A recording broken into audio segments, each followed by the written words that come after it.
Oh, Jesus Christ. Oh, God. God, Lord. Christ, almighty people. Oh, God. Oh, God. Oh, you already know what time it is, brother. We had a rough one, man. You already know what time it is. Welcome back to the YouTube channel. Lateness is greatness. Oh, God. You know how difficult it was to keep this stream up. Oh, yes, I went out last night. Yes, I did. Okay. And now my voice is feeling a little bit tired after church this morning. Do you know what I'm saying? I still went to church this morning. And after singing God's praises, I'm feeling a bit of worse for wear. So please don't gang up on me in the chat, okay? We're here, all right? We're here. We're hanging. Somebody in the chat's already snaking me out. He's like, yo, this guy was out last night. What's going to happen now? But anyway, listen, Lateness is great. Let's pick up your damn selves in the building. It's Brighton versus Liverpool. And yeah, we're gonna do this together. I'm still looking forward to this game as always. I feel like what I'm expecting is actually a Brighton win. And I'm sure you guys, when we get into predictions, are going to tell me the same thing. So yeah, Brighton are kind of favorites for me. So this is a weird one. This is a very, very strange situation to be in. But big up your damn selves. We will be covering Napoli versus Roma later on with a very important break in between for Mandem's health and whatnot. But yeah, absolute pleasure to be here once again. So we're going to get into the lineups in just a second. Let me go through the chat though. We are here for the Zerbi feast. Yum. Listen, I just have expectations from Brighton. I said this already. I'm not going to disrespect Fulham, Brentford, Brighton, no more. You guys have been doing your thing all season. You know, you've been playing your football, winning your matches, putting yourselves what? What do you mean new bid for Enzo? Don't play with me. Hey.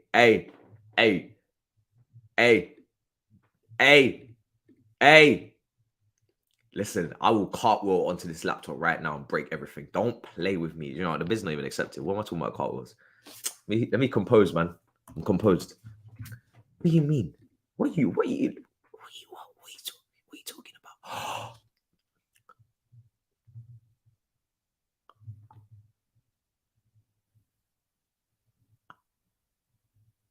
Hey, it's not done though.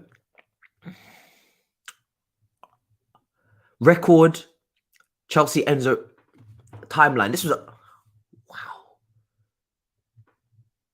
You see, I was at church, so I have no idea what's been going on. Chelsea said that they'll pay 105 million clause, but in installments. Then backed out. What the hell? Then backed out and offered 79 million plus Ziyech, Perm, Santos, Fofana loans. See, I told them I knew. And also loan Enzo back. Don't forget that part. It's very important. Tell them that they can keep Enzo for the season. Chelsea to now return with 87 players involved, plus Rui Costa wants to increase the... Bro, listen, you're not increasing shit, big man. All right? Don't even try it. Increase the release clause. What do you mean? Oh, my goodness. He's also accepted a €2 million bonus to stay. Yeah, listen, you can stay to the end of the season. It's not about that anymore. I would like Enzo Fernandez to see out his season, win your league, keep your confidence. But then next summer, he needs to be already here. I've already tweeted this multiple times and added Todd and who's the other guy?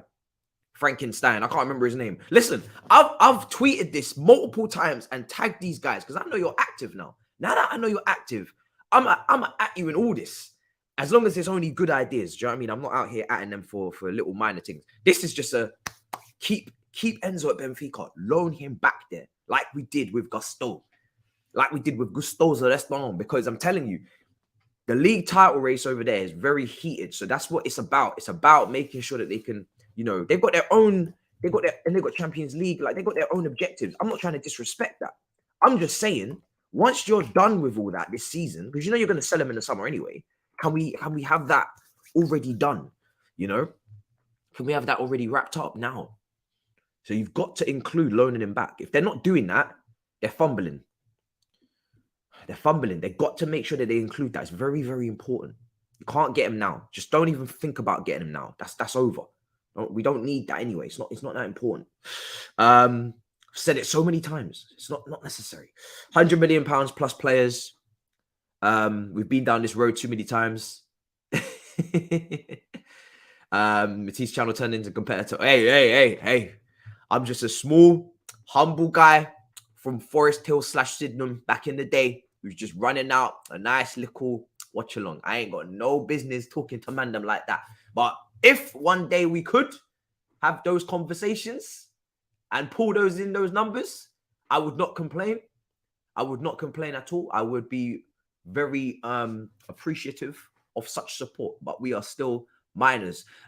We are still minors in this game. Check daily. I've checked PYS. Unless daily's got a more something updated. That is just not nice. That's just not. It looks like that kid that just seen Babe Station for the first time. Stop. I was at church. I was at church. Be awake. I'm here. Don't worry. I'm very woke right now. Very awake. All right, let me check daily and then we're gonna go straight into it. I'm guessing the lineups are in my draft somewhere, so I'm gonna go to lineups in just a second. But I'm just trying to new attack by and so forth. Wouldn't get excited though. So many twists, different narratives, push. Just gotta wait. Listen, if Arsenal get Caicedo and we get Enzo, I'm more than happy with that. That's good business. That's very good business for everybody involved. And then we can talk about DMs in the summer, you know, if there's going to be some sort of Declan Rice bidding war. But in terms of who to go for, Enzo is top priority. Like, do not get it twisted. It is the same again. We go again. Okay. All right, cool.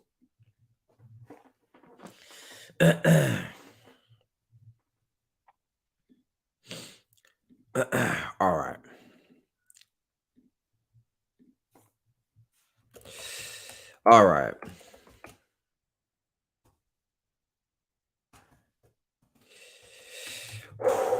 Because when you guys said check on Enzo, I thought something breaking news. I thought there was some breaking news, but thankfully there's not. I'd have been a little bit jarred. All right, cool. All right, let's see lineups. We should have lineups. Yes, we do. We do have lineups. Let's put these on screen. Let's talk about these teams. This is going to be interesting. I ain't seen the lineups yet. Hopefully, strong teams, right? Oh, who's Stelly? We've got some rotation at Brighton. Brighton are rotating. Who's Stelly? Who's Steely? Who's that? What strange. Okay. And Tariq Lamptey. Okay, yeah, they're making some changes. Brighton are so good now that they're rotating for the FA Cup because they're like, yo, listen, we got Champions League football that we're trying to push for in the Premier League, so we're just going to just rotate for the FA Cup now. Lord have mercy. How times change, eh? All right, let's go through this, people. So Lamptey at right back, we've got Dunk, Webster, Espunan, Pascal Gross, McAllister, March, Ferguson, Matoma, and Welbeck. Still a strong team. Still a very, very strong team for Brighton. Just a couple of little changes here and there. Lamptey's been linked with moves away from Lyon. He's been linked with a move to Sporting Lisbon. He's basically been linked with moves to anyone that the Premier League are taking their right back / right wing back. Pedro Porro, Gusto, but obviously now he's staying until the end of the season anyway on a loan, so that won't be happening. Just to keep it rotated pretty much. Yeah, Lamptey never starts though. As talented as Lamptey is, as much as I think Lamptey's a very good player, he never starts. He absolutely never starts. Espunan. Yeah, Espunan. Sorry, Espunan. Espunan. Alisson, Trent, Gomez, Konate, Robertson, Keita, Bacitic, Thiago, Elliott, Salah, and Gakpo. Oh, Lord. Oh, Jesus. It's going to be this again, isn't it? It's going to be this again. When are we going to learn that this is not the way forward? Huh? Gakpo up front again. How many more times am I going to witness this guy up front and it fail? Oh, my God. I at least thought Nunes was available. Sorry, I'm just cleaning my glasses. Oh, my Christ.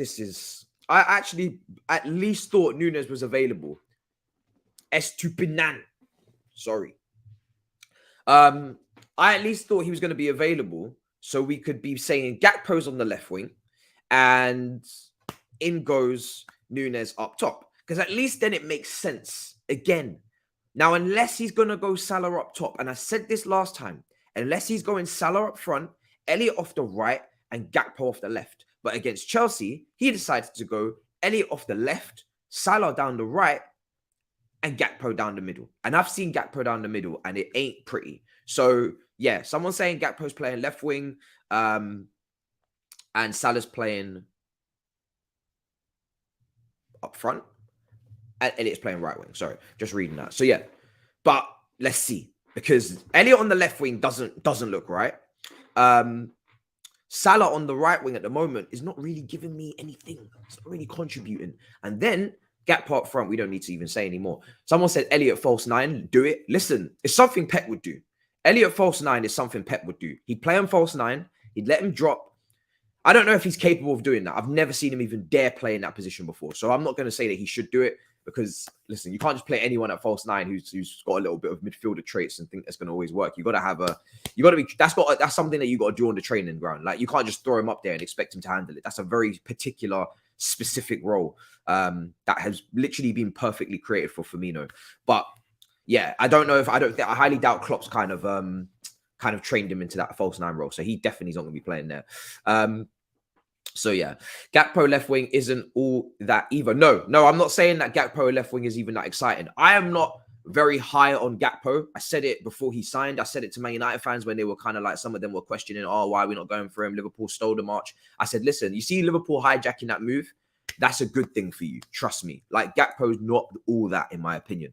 I just think he doesn't really, again, outside of what's meant to be finishing, because that's meant to be his like highest attribute in terms of what you go to him for.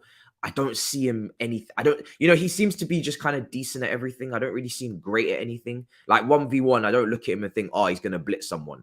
Finishing, it's meant to be really good, but so far it's not been very good. So there's nothing that I look to him for and I think passing, vision, creativity, I don't see that from him either. So I'm looking at him thinking, you might just be decent at everything. Like on Football Manager, you might just be one of those players that score 14 or on everything. It looks like a good player.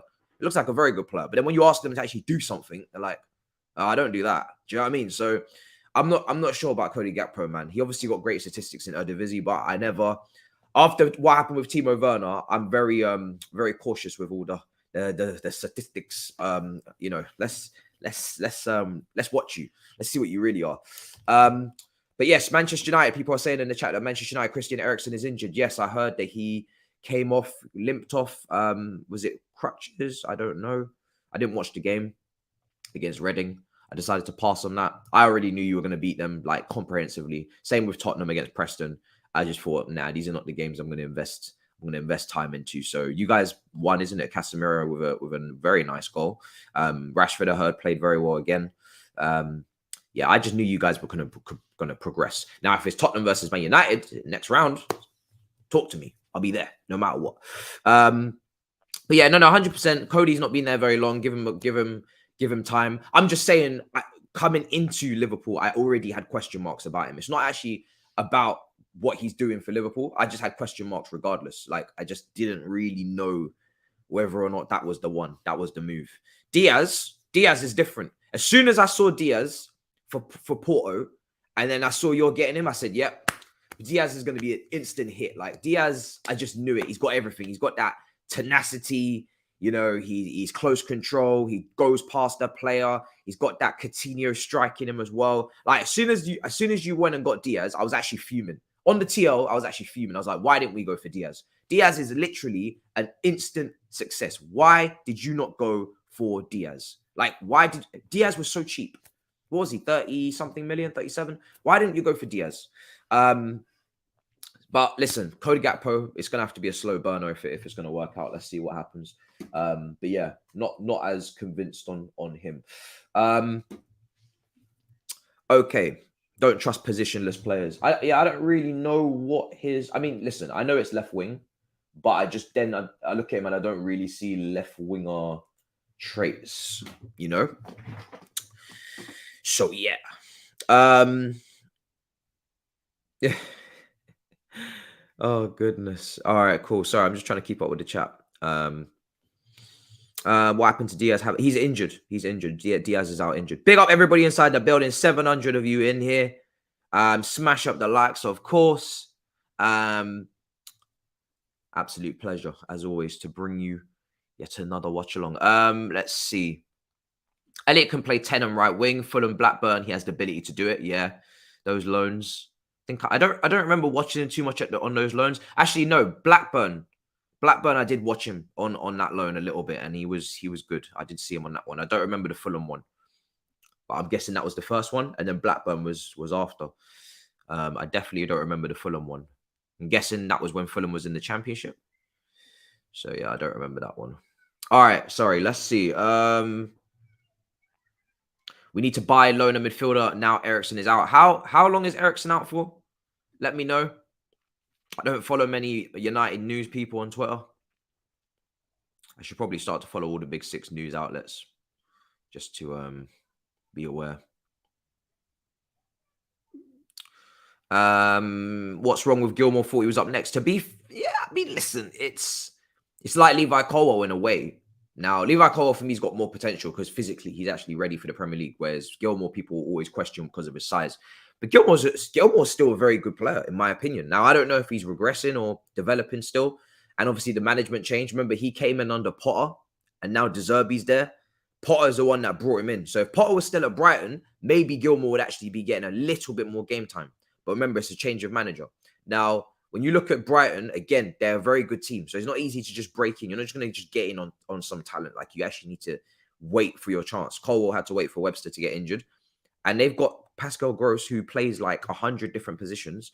He's in the midfield today next to McAllister. You're not gonna get ahead of those two. They're certified players that do their business. Did you see the hate along from KG? Yes, I did. Yes, I did, man. Hate along, Lord Jesus.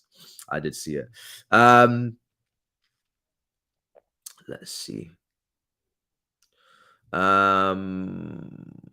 You're telling me I survived Klopp ball for 6 months only for Klopp to play Elliot left wing again?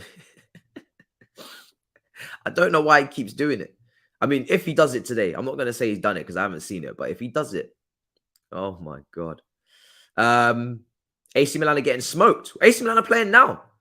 Italian games don't kick off right now. It's way too early for that. Or are you saying later? Hold on a second. I'm watching Napoli versus Roma later, just to let you guys know. I'm going to put that up on the channel later on. Haven't done that yet. I will be watching that. That'll be my second watch along and my final stream. Ace. Oh my God. What's happening? AC Milan are losing 4-1. Oh my days. 4-1. Oh my God. And they're at home? Yeah. Yeah, it's long. Oh my, wow. To Sosolu. Sosolu are 16th and they're 4th. Yeah, they're not in this title race. No. It's over. It's over. In fact, if they're not, you see this, yeah? A couple weeks ago, AC Milan were in a title race. Now, AC Milan are in a top 4 race. If they lose this, Roma and Lazio could go ahead of them. Now, Roma probably won't because they got Napoli, but let's see what Jose Mourinho's got cooking later on. Lazio, especially because he wants to come to the mighty Chelsea. I'm going to call it a Jose Mourinho watch. But Lazio is 1 point behind as well. And so are Roma. It's a 5-team race for top 4. Inter, Atalanta, Milan, Lazio, and Roma. And it can just flip very quickly, very easily. But they're losing 4-1. Juventus obviously used to be in this race. So it actually was a 6-team race. But Juventus then got deducted 15 points or whatever it was. Yeah, and now they find themselves down in 11th. They're not going to get back in that race. So they deducted them enough points to say, listen, you're out the top 4 race. You can hold that. No Champions League money for you. But Juventus were in the race. So it was actually even closer. The race is, listen, the Italian league right now is probably the second most entertaining league out there, man. It's wild. But yeah, Napoli versus Roma kicks off at 7:45. So I'll be with you from 6:45 to do coverage on that. It's insane. It's absolutely insane. Wow. Crazy people. Absolutely crazy. That's mad. I didn't expect that. Mourinho said Napoli are already Serie A winners. I saw that, but the mind games, maybe. I don't know. But I'm very interested to see how that game goes, man, because obviously I've got my Mourinho in there. Tammy's in there. Hopefully these guys are fit in terms of Tammy Abraham. But yes, listen, Mourinho linked himself to Chelsea or something. I don't know how credible that was, but he said that he wouldn't mind a little third time round. Listen. Let's not play with the devil. Let's not play games here. We're meant to leave that in the past, man. This guy loves us. He just wants to come back again. I mean, he's seeing all the money that's being splashed as well. He's thinking, I wouldn't mind some of that. All right, cool. A lot of injuries and suspensions, but still a horrible result. Yeah, I wouldn't be surprised if that's part of the problem. Yeah, I could probably guess the injuries, man. I bet Theo Hernandez is out. Big Mike is out. Obviously, Zlatan, but Zlatan wasn't a starter anyway. Kessie's out. Oh, he's big losses. Obviously, he's gone on loan. They loaned him out. No, they sold him. Sorry, they sold him to Barcelona. Listen, you see this Champions League, right? You see this Champions League. Real Madrid versus Liverpool. I used to think, oh, right, Real Madrid are going to walk that. And I've been checking Real Madrid out last couple of weeks. And now I'm like, actually, no, you're not looking good yourselves. Now, maybe half of that is due to Tchouaméni being out injured. But Real Madrid look very stale. So that game against Liverpool, especially when Liverpool naturally kick it up for Champions League, they turn it up a couple notches. That's going to be a great game. Tottenham versus AC Milan. We've been watching Tottenham. I don't rate what Tottenham are on. But AC Milan now are looking very stinky. That's going to be a very interesting game. These games are going to be difficult to call. Bayern Munich PSG was already going to be a great game as well. Some of these games are going to be very, very interesting. I can't call them. Europa League is clear of Champions League this year. No, it's not. Nice try. Barcelona versus versus Manchester United. Fair. That's good. That's a great game. But outside of that, no. Absolutely no. Turn it up with what players? Nah, Liverpool. Listen, Liverpool always turn it up for the Champions League. Best believe Liverpool. Salah will be at his A game again. Somehow, some way, Diaz maybe will be back. Firmino will be back. If that was your front three, that's a very good front. That's a great front three. Take Gakpo out of there. I'm still not even sure on that Nunes brother at all. So not necessarily he's going to be in there. But yeah, no. Once Liverpool see Champions League and they hear the music, they just start to move mad. They start to move very mad. I expect PSG to beat Bayern Munich. I do, but I'm not going to make that assumption just purely because I haven't been watching Bayern Munich, so I don't really know what they're on. I was meant to watch the one game they played against Leipzig on a Friday night, but it clashed with Big Six, so I had to miss it. I don't know what I can't remember what the score was in that game. Don't know if it was even a great game, to be honest. Okay, this is on ITV, isn't it?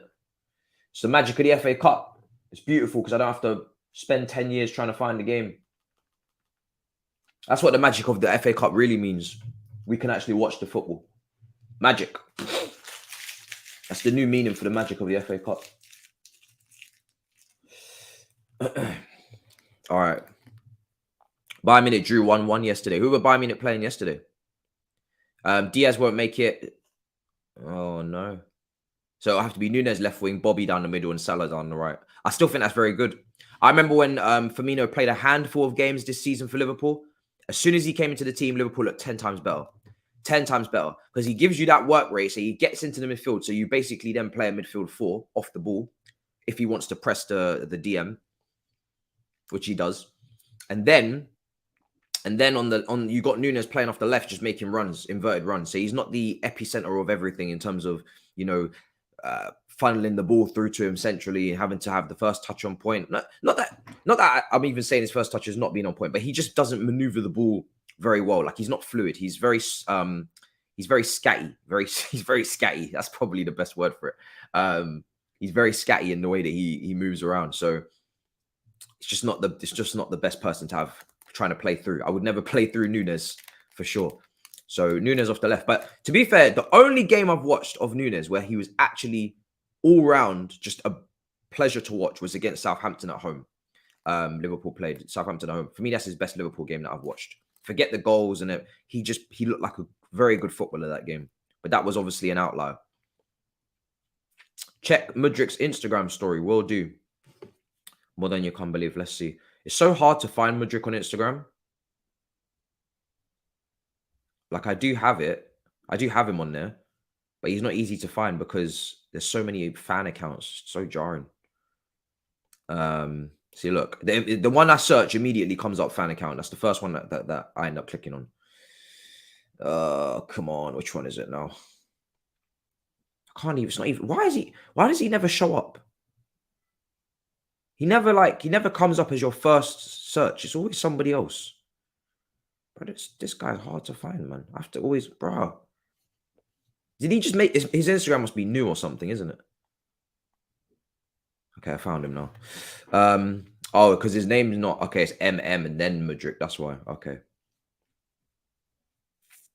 Oh shit! What the hell? He is verified. Yeah, he is. Wow. What's happened there? Peace has been found. Okay. Well, I don't know what's going on there, but seems like great news. Okay. Mad. He posted like a Israel flag and a Ukraine flag and then hand emojis, like the shaking emoji, and then love. So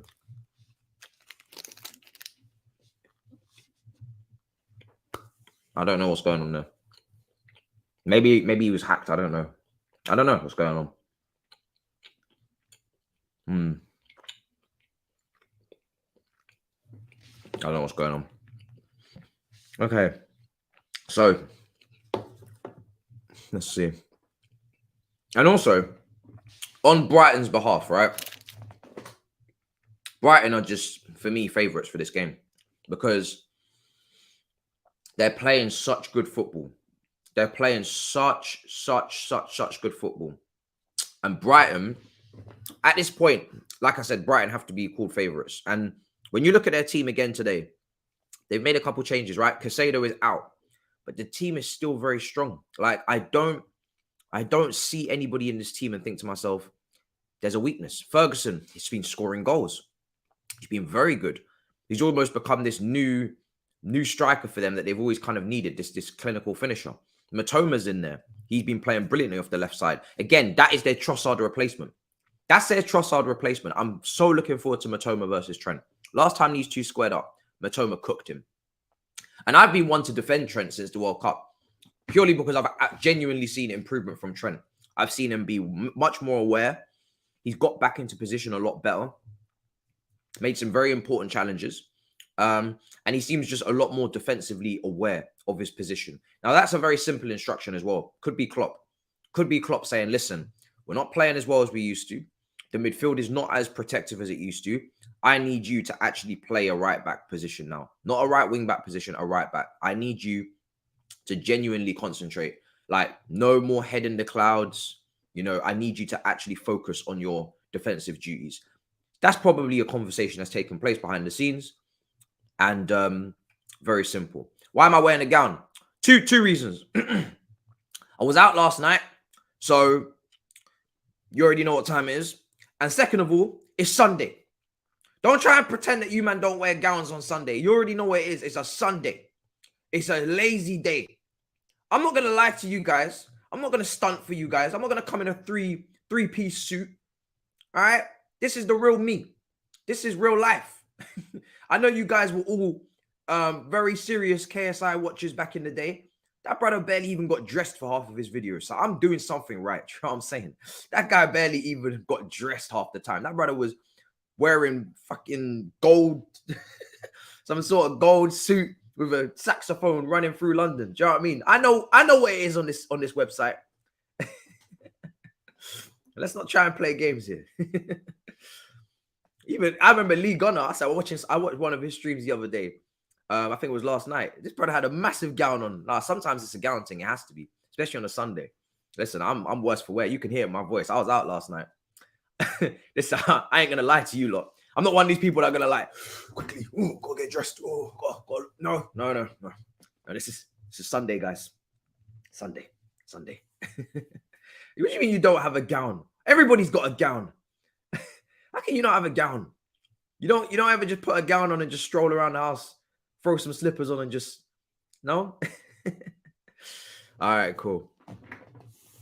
All right. That's mad. But yeah, was I wrong about Gilmore's potential? Were we wrong? Again, it's all about circumstance. It's all about circumstance. Careers and football is not always just about ability and your projections, and it's about circumstances. It's about what happens in that moment in time. So Gilmore goes to Brighton. Potter is one of the people that clearly signs off on that. You know, Potter leaves, goes to Chelsea. That's very unfortunate. The club that he just came from. Now it's De Zerbi. Maybe De Zerbi just doesn't. He's not asked. He's not asked with him. And Gilmore's like very. He's like an olive. Gilmore's like an olive. You either get him or you don't. You either like him or you don't. You know, he's like an olive. He's very particular because he is a talent, but he's very, very short. He's very short and he's not the strongest. So you either need to be willing to cater for that, or you're just like, nah, I don't trust this guy. Like, he might be good on the ball, but I'm not willing to forgo those weaknesses that he may have physically. So yeah, I'm just gonna just leave him to the side. It's like one of them. You just put a stick in him and you just put him to the side. Nice little olive. Just throw him to the side. Now, I don't know why I use that analogy because I don't like olives, but I'm just saying he's very particular. Most people are not really sure on olives. Both green and black olives. I'm not gonna lie. I'm not an olive person. So you just put a little stick in it. Just put it to the side. It's nice and fancy. Sometimes people put it in drinks and crap. I don't know. It's strange. How can anyone? Bro, loads of people hate olives. Trust me. Trust me. That was the right analogy to use. A lot of people hate olives. But let's see, man. He's still young? What is he? 20, 21? Let me see what his age is. 21 years old, man. So let's see. See, if he doesn't get an opportunity, then he needs to leave. I see Gilmore doing very well in like a Spain. I'd love to see Gilmore go to a Spanish team. I'd love to see that. All right. Let's see. We are 15 minutes from kickoff. I am at some point going to get an orange juice. I feel like it's something that is desperately needed because my voice is moving mad before the game kicks off. So yeah, that's currently what's going through my brain right now. Any other news that I've missed as well today? Let's see, because I've been MIA, so I have no idea what is going on news wise. De Zerbi, these are the quotes. He says Caicedo is a good guy. It's obviously just pre-match here. We will see. We hope he stays with us, but this question for the club and Moses: in life, you can make mistakes. We will see the best solution for the club, Caicedo, and for us. So obviously, he's a lot more calm on the situation in terms of like he leaves it more open. But from what I get from Brighton, and I made this prediction in my last video, Brighton for me are not playing around. Like they're just not going to let him go anywhere. That's how I feel. It just doesn't feel like they're going to let him go anywhere. But the manager's obviously not so involved in the situation. Obviously, day to day, he's just managing his team. He just said, "Listen, you're not coming back until the 1st of February. Adios." Tariq Lamptey's move to Sporting is now off, as Brighton would only let him leave on a permanent deal. Oh, okay, that's strange. Both Lyon and Sporting have left negotiations. Lamptey could now end up staying if things don't change. So they want to sell him. That injury really set him back, man. It's such a shame. But he's playing today. Let's see how he plays. Because obviously he was at the World Cup as well. Leicester signed Tete as new winger from Lyon, as revealed on Friday. He's currently due to return to Shakhtar on the 1st of July. So he's on a loan and then he's just switched club. That's what I'm gathering. Obviously, Weston McKennie as well. Sorry, Weston McKennie is going to Leeds on loan. And there is a buy option clause as well. Jesse March is making an All-American All-Stars team, I see. Mad. It's going to be the team to support. And you know what? It's very smart from Leeds. They got an American manager. Now they're starting to... They got quite a few American players, you know, Aronson, McKennie, etc. And America's a very big market. So if you can make an American All-Stars team compete in the Premier League, you're going to have all of the support. You're going to have all of the support from America. It's very clever. As long as obviously the players are good enough, which the quality is definitely going up over there. Very smart. I have Gusto's quotes as well. I actually didn't see these. This is from a while ago though. I chose Chelsea because it's a very big club and I very like the big project. Very happy to be here. I also like the city. Calm. At least he didn't lie to us. I like these quotes. They're honest. Big club, nice city, and I like what I heard with the project. Sounds intriguing. I like it. Sounds nice. Didn't go. My favorite player was Ivanovic. I want to mold my game after him. I love the fabric of the cloth. Like, just doing way too much. Just doing way too much. This is just a very honest. Listen, big club. Obviously, I'm gonna say yes. Like the city seems nice. And heard the project's good. Heard it's good. That's all I have to say. So yeah. I also like the city. That's funny. All right, cool. So that's that. That's basically where we're at. Nothing important today, news-wise. Nothing serious. AC Milan are 5-2 down. They were 5-1 down. Now it's 5-2. It seems like Origi has scored. Anything can happen over there in that game. It's an absolute madness.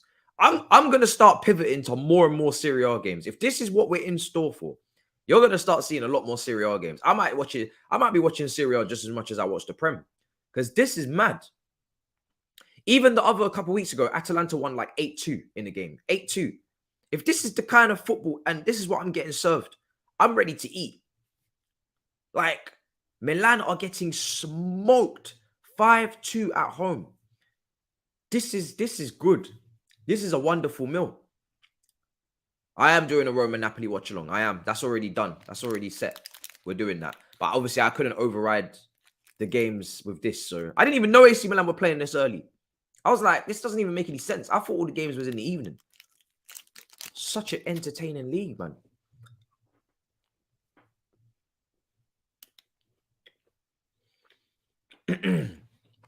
Yes, I did. I did see him come off on crutches, yeah. They're playing Sosolu.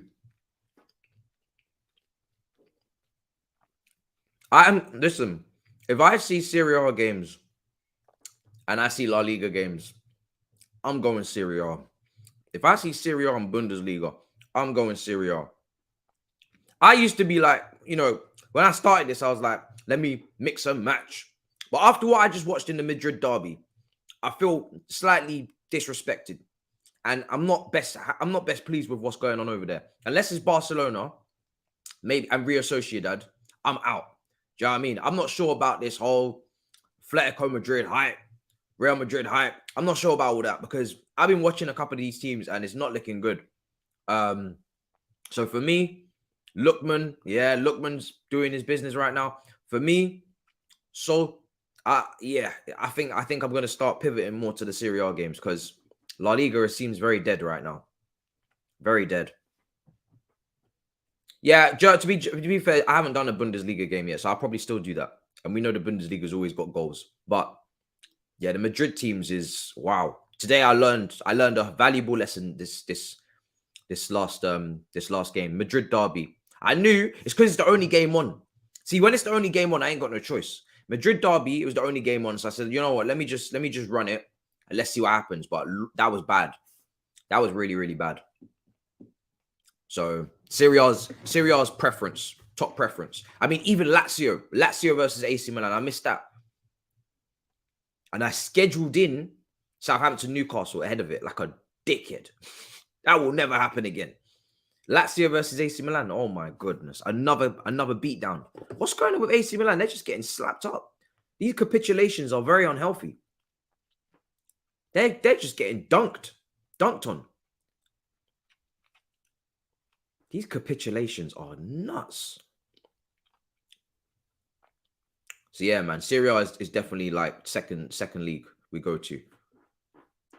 This is crazy, guys. AC Milan are holding smoke.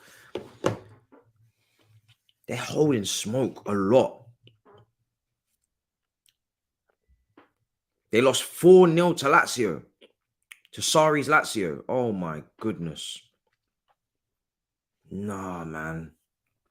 What is going on at AC Milan? They are holding smoke. They drew with Lice 2-2. That was the same weekend that Napoli absolutely thumped Juventus. They drew 2-2 of Roma. Maybe we just need to be staying on them AC Milan games. Those AC Milan games are entertaining. There's goals in all these games. These AC Milan games are, yeah, man. We gotta keep an eye out for this lot. Yeah. 3-0 to Inter. Exactly. We watched that as well. Yes, that's the other game I was forgetting about. We watched that. We did the Italian Super Cup, I think it was. And Inter Milan absolutely destroyed them. Destroyed them.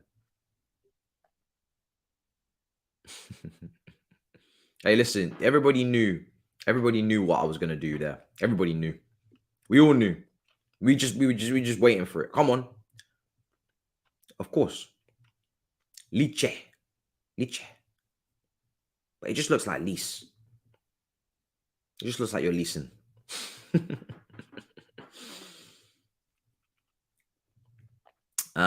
So yeah, it's gonna be a madness.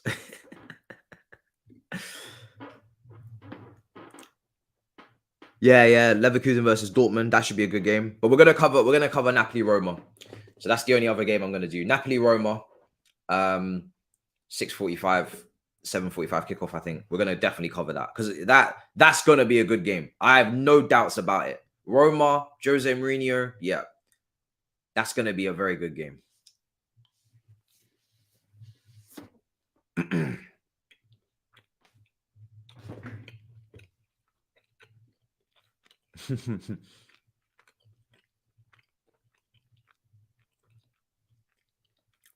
Lecce. Yes. KK watch. And also Oshimin watch. Xabi Alonso has won his last 5 matches to take Bayer Leverkusen out of the relegation zone and into 8th place. Yes, he has. And I haven't watched his. Actually, no, I have watched him. I watched them in the Champions League against Porto, and they got slapped. Porto were very clinical, but seems like he's doing a good job so far. That's good. I'm happy for him. Maybe he is the new Liverpool manager after Klopp, not Steven Gerrard. It's always the people that you don't suspect. It's always the people you don't suspect.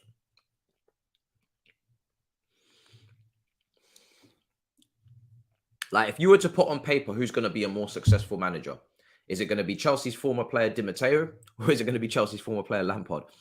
Everybody would have picked up their chips and put it on Lampard, but it was actually Di Matteo.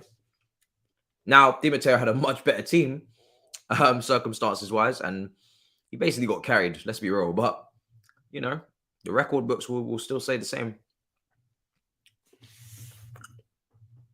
Definitely not Stevie. See, the thing is, yeah, Steven Gerrard's still young. Lampard's still young. I'm not going to write them off completely because I think it's too early. They're still very, very young. And there's a lot to learn in this manager game. You can't just be a former player, step in, and then do your thing. Look at Company. Company's doing a brilliant job at Burnley, but he was also prior at Anderlecht, wasn't he?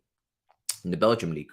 So he's earning his stripes. I think sometimes when you jump into big jobs a bit too soon, like Gerrard, you could say Gerrard probably should have stayed at Rangers a lot longer. Enjoy the Europa League run. They got to the semi-finals. Enjoy the Europa League run. You know, that was without him. Go try to do back-to-back in the SPL. Lampard, I know it's Chelsea job. Very difficult to reject. I never really ever expect him to reject it. Once in a lifetime opportunity. But was he ready? No. You know, probably not. But even still, he had a great first season. I always say this to people. Lampard had a very good first season. He got to an FA Cup final with a team that had a transfer ban, didn't have any transfers, lost Eden Hazard, and had a very young squad. Still got top 4. But when the money came in now, man was like a deer in headlights. He didn't know what to do with it. Didn't know what to do. And funnily enough, he kind of made mistakes that VS Boas made when he was a player, trying to usher out some of the experienced players too early. Then you create maybe some divide in the dressing room. If you don't do it in a very sly way, if they turn against you, maybe the next thing you know, you're in trouble. Your defense is in trouble. You know, so Lampard got BT Sport calling his name. I want him back as a pundit, to be honest. I do. We need a Chelsea pundit anyway. Before it was Jose Mourinho, then it was Lampard. It's Lampard again now. It's time. Carrick is good as well. We'll have to see, yeah. Company's doing a really good job at Brighton. Sorry, Burnley. Playing a beautiful brand of football as well, which I would not have associated with Company to play this brand of football. But he's a very intelligent man. So he knows longevity-wise, that brand of football is going to last. So, okay, kickoff is minutes away. I'm going to get the timer ready. I'm going to get some orange juice. Because last time I got apple juice, everybody cussed. They were like, yo, are you 5 years old? That's not the reason. I would get both, but I'm feeling orange juice right now. But I do remember having apple juice and men were like, are you a child? You're an infant. So yeah, time is ready. Don't go anywhere. Don't go anywhere. Are Arsenal in the league? Let's not talk about such things right now. That's a very loaded question. Don't go anywhere. I'll be back in like literally 30 seconds. Just getting some juice because you can hear my voice is starting to sound a little bit scatty. So yeah.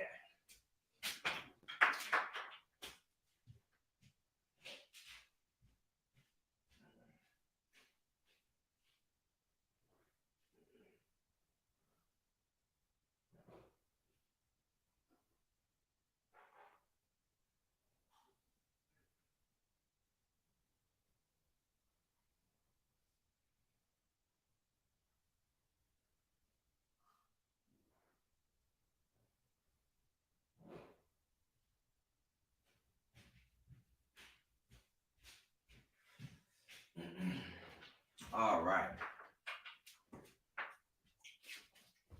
Let's see how many left. Come back and there's like no people here.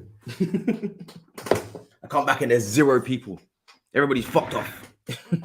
I'm not muted. I just wasn't here. Oh yeah, no. Don't try it. Don't listen. Don't try it. Do not try it. Look at these guys, man.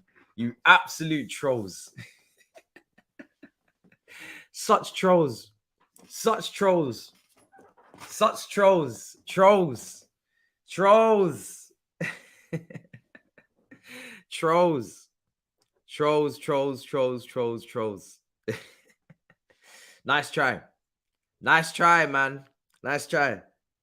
Yeah, I can't hear you either. I can't hear you either. I can't hear you either. I can't hear anybody. Can't hear you guys either. Oh my goodness. Yeah, I can't hear you. I can't hear you either.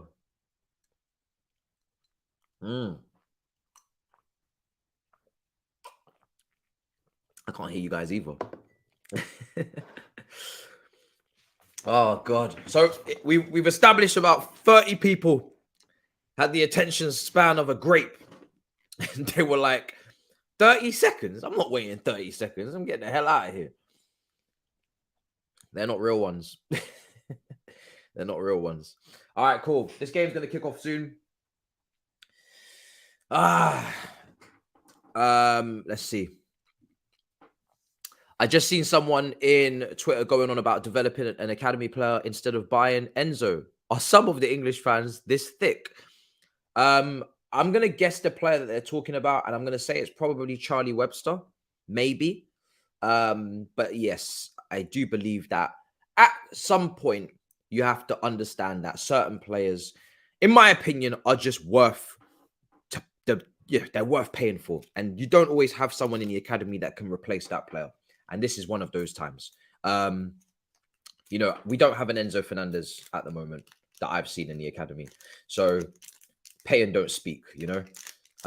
Who was the player that was mentioned? Do let me know. Hey, what's going on with his profile pic? Hey. You see you, yeah? I'm not putting you up on screen again, bro. Because that's the same PFP that you was using from yesterday. So I'm gonna have to leave you on I'm gonna have to leave you to the wayside. When I click on your name to read the super chat, I'm just gonna have to just leave you off the screen. Because I don't even know what that is, man. I genuinely don't even know what that is. Like, that's the second time I've seen that, and I still don't know what's going on there. Lord Jesus. Mad. Is that somebody's breast? I don't know what's going on. I don't know what's going on. Anyway, the game's kicked off. The game has kicked off. The game is the game. The game has kicked off.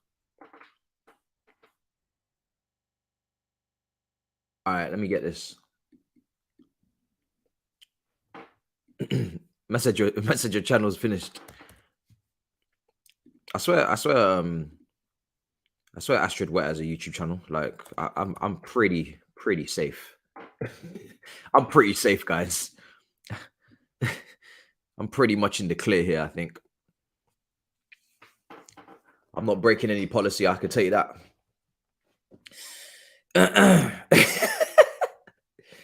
You know what I'm saying? I think in comparison, I think I'm doing all right.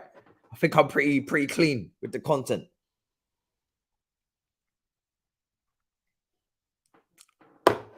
Yeah. Yeah, I got the game on. Don't worry. Time is up on the screen. Time is up on the screen. Let's see. Let's see what Liverpool have got today, man.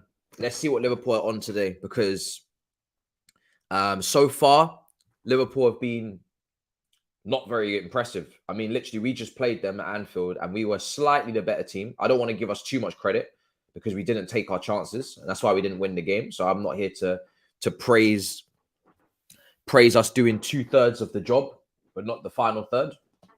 No pun intended. But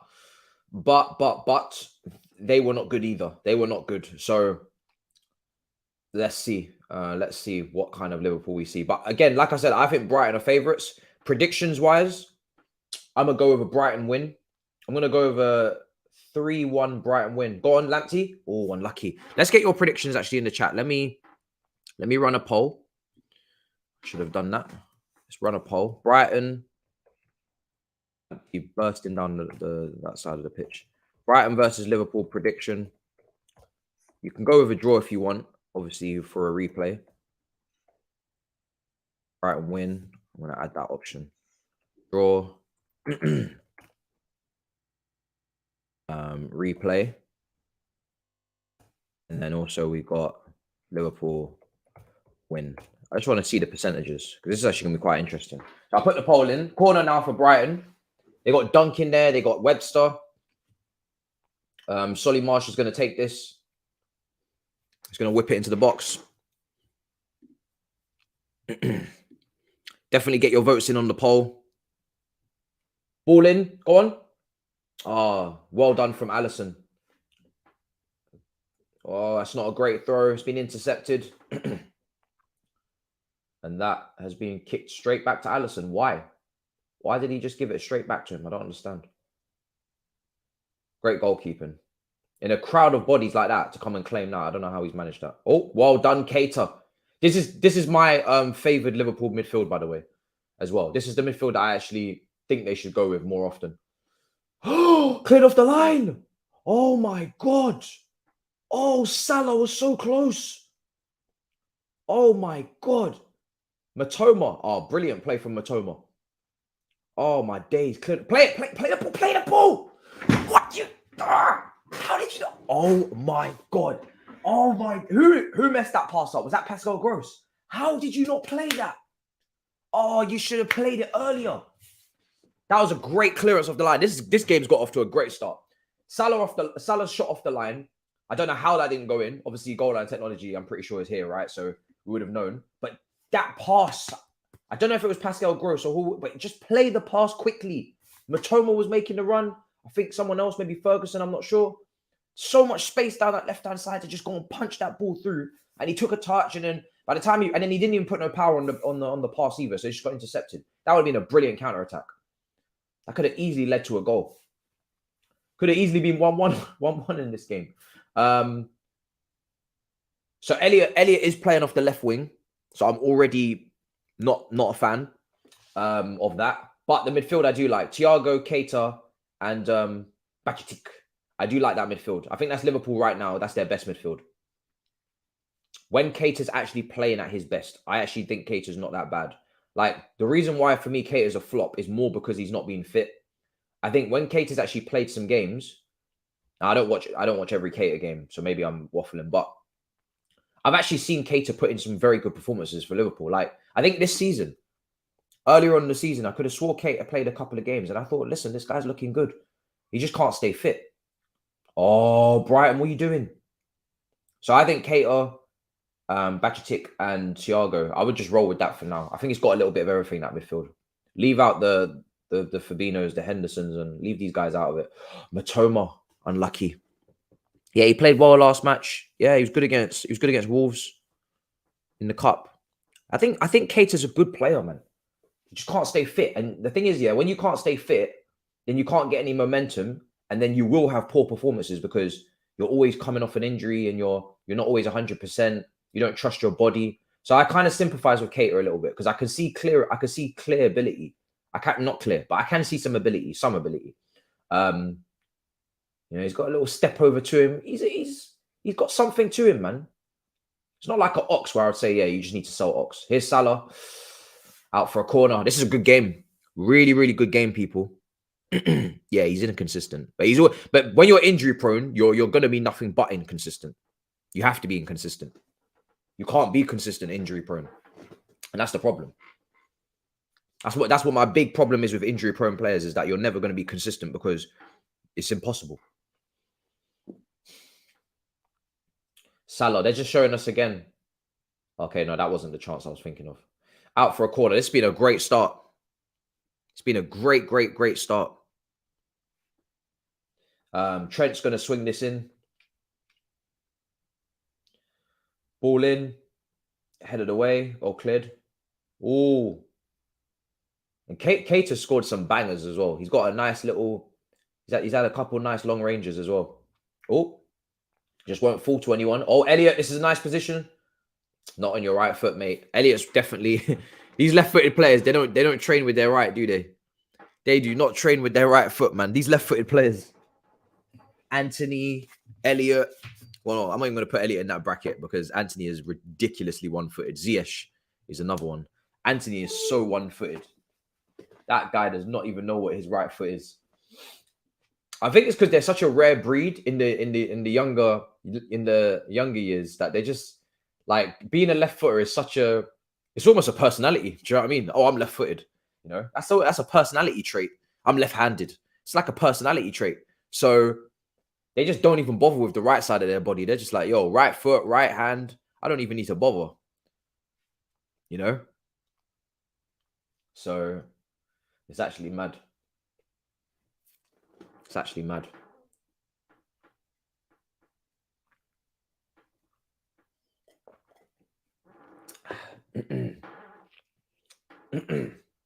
Eight minutes gone.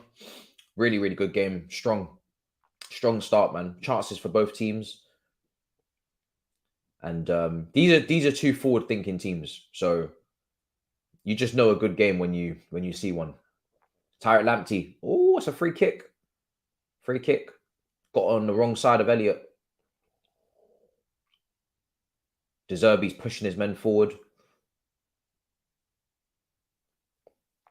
Obviously, if Arsenal win the league, Arteta's going to get Manager of the Year, and that is undisputed. Like, no, there's no conversation, right? If Arsenal win the league, to be honest, even if Arsenal finish second and they're close, I'm still saying for me, Arteta should be getting Manager of the Year. But De Zerbi and you see these other guys, Thomas Frank, they are the next ones. I don't want to hear about Pep. I don't want to hear about none of these other guys. Like, no. Even Ten Hag. Like, Ten Hag's done a brilliant job so far, but no. Like, it's got to be Thomas Frank, De Zerbi, You know, it's got to be these guys. It's got to be these guys underneath. Obviously, the Fulham manager as well. It's got to be these guys, man. It's got to Marco Silva. It's got to be these guys. Has to be. Ten Hag, I think is Eddie Howe. You see what I'm saying? You see, this is why I can't say Ten Hag, because Ten Hag had 200 something million. So even though he's doing a good job, he's doing a very good job. He had the Guala. It's still Manchester United. But Eddie Howe has to be in there as well. Completely forgot about him.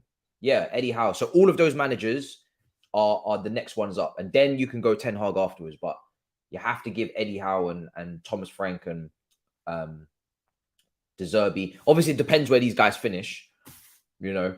But at the moment, they got to get it. They have to. Eddie Howe should probably be in there as well. You're saying Eddie Howe should win it outright ahead of Arteta? Nah, for me, because if Arteta wins the league, okay, so maybe if Arteta doesn't, maybe if Arsenal finish second, then you could maybe then go towards Eddie Howe. If they get Champions League football, then you can go Eddie Howe. But I think if Arsenal win it, I think I would have to give it to Arteta. But then I would say Eddie Howe second. It's tough, man, because what Eddie Howe's doing is kind of nuts as well. Yeah, it's I have to slightly give it to Arteta, but Eddie Howe is right there. If he gets Champions League football, he's right there. And he's been in the job less time. It's true.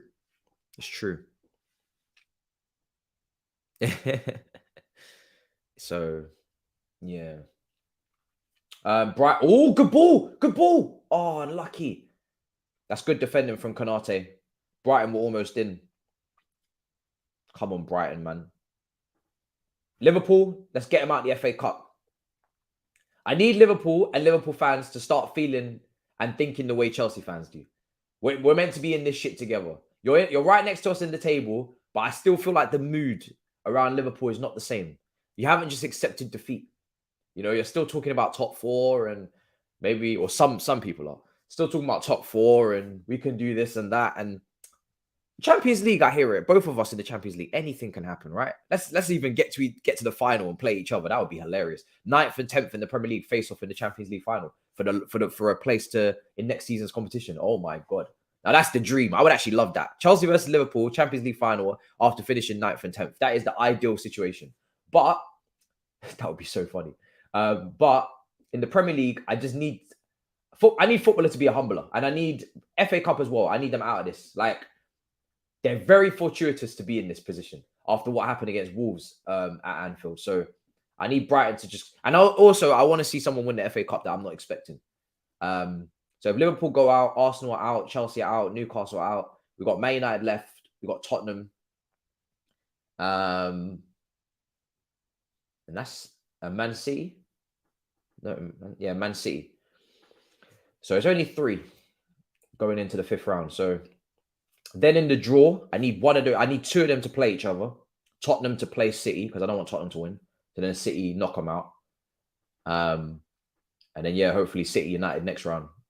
I need these big teams out, man. I want someone else to win it. Turkish would be triggered. Bro, can you imagine Big Six? Me and Grizz in the Champions League final. Oh my God. I don't think you understand. It's gonna pop off. It would be insane. It would be such redemption as well, because we've been getting cussed all season. And rightly so. So for us to actually one of us pick up the Champions League would be so funny.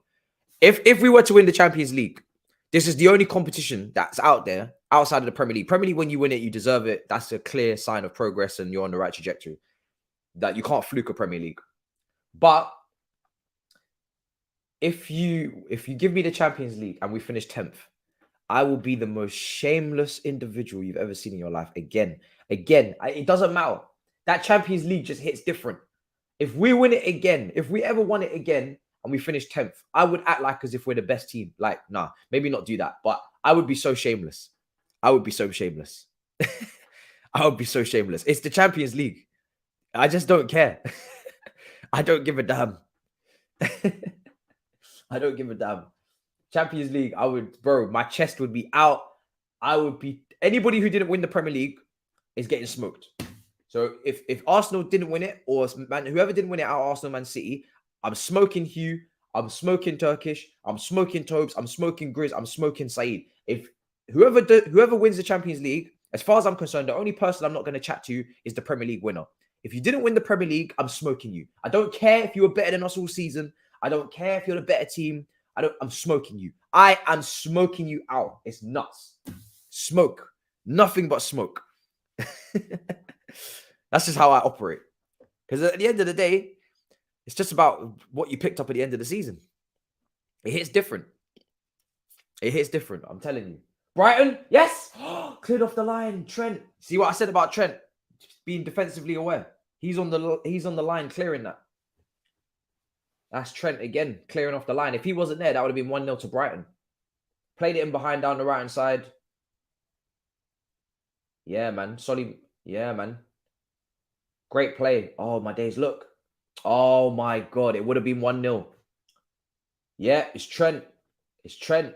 Trent has saved a goal for Liverpool. That's not Trent being aware. That's Trent marking nobody. I mean, yeah, if you want to spin it that way. I'm just gonna say that he was smart enough to get back on the line. Because he knew, I don't know, because he knew that the shot was coming in. Go on. Yes. Oh, Solly March. Whenever Solly March decides that he's gonna let it rip, I start to dream. He's become a bit of a goal scorer now. Got a lovely left foot. That wasn't very close though. Needs to keep it down. Oh, Matisse. Very late. He should, he is that a free kick? Yeah, man, he's late. He's very late. Did he get booked? Bro, you was late, bro. Yeah, it's a yellow card, man. You was late as hell. You didn't get the ball and you're late. And now he's on a yellow card. Now the holding midfielder is on a yellow card for the rest of the match. It's not very good situation to be in. It's not a very good situation to be in at all. Smash up the subscribe button if you haven't already. We're trying to run towards that 40k. Oh, it's not a free kick. Okay, so he obviously he's not gonna give them the free kick because they had the shot. They played advantage.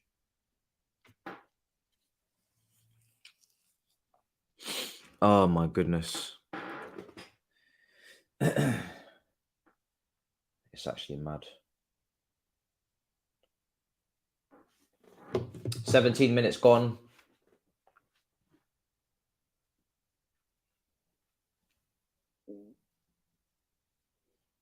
Come on. It's anybody's game. At the moment, both teams are creating. I haven't really, again, seen too much of Gakpo. It's more Salah. Go on. Oh, unlucky. Surely that's a dive or a free kick. Let me see. Yeah. That's a dive. It's a dive. He dived. Simple as that. Robertson. Oh, Keita. Oh, he's gonna. Oh, that's gonna hurt. Landed very awkwardly there, Keita. Oh, that's painful. That's painful. That's painful. He kind of. Oh, Jesus Christ! He's lucky he didn't break his arm. He went in very like. Oh God. He's lucky he didn't break his arm. He got a great leap. Bloody hell. Keita's got a mad leap on him from bloody hell. What the hell? Kind of, bro. This guy leapt up like Cristiano Ronaldo.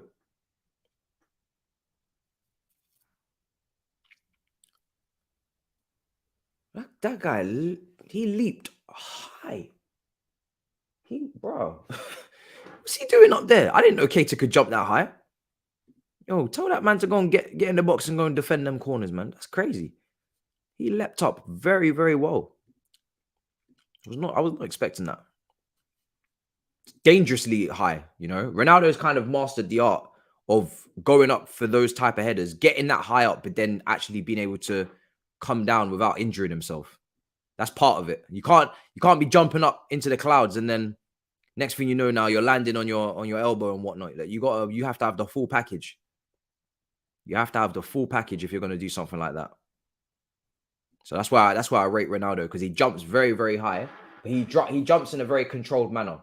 He's always jumping he's always jumping not how Keita basically jumped, with his arms all over and coming at an angle and yeah, just mad. He's lucky he didn't injure himself. Here's Brighton on the left-hand side. Oh, unlucky. Salah. Now, Thiago. Is Thiago kind of playing in... No, it's a 3. It's a 3. He's playing left side of the 3, isn't he? He ain't playing in no 10. Yeah. Keita, he's putting himself about anyway. He's involved. He's very, very involved.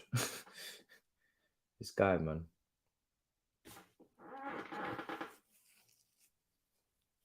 Yeah, Casado's not in the team today. Obviously, he's been told until the 1st of February to just mind his own business. Mind his business. That's what he's going to do. That's what he's going to do.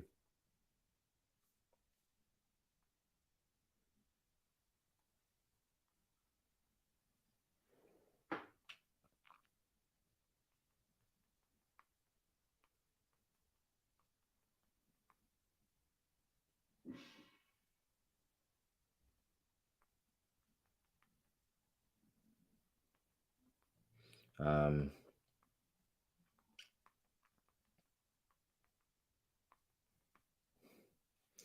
21 minutes gone. Brighton, Liverpool.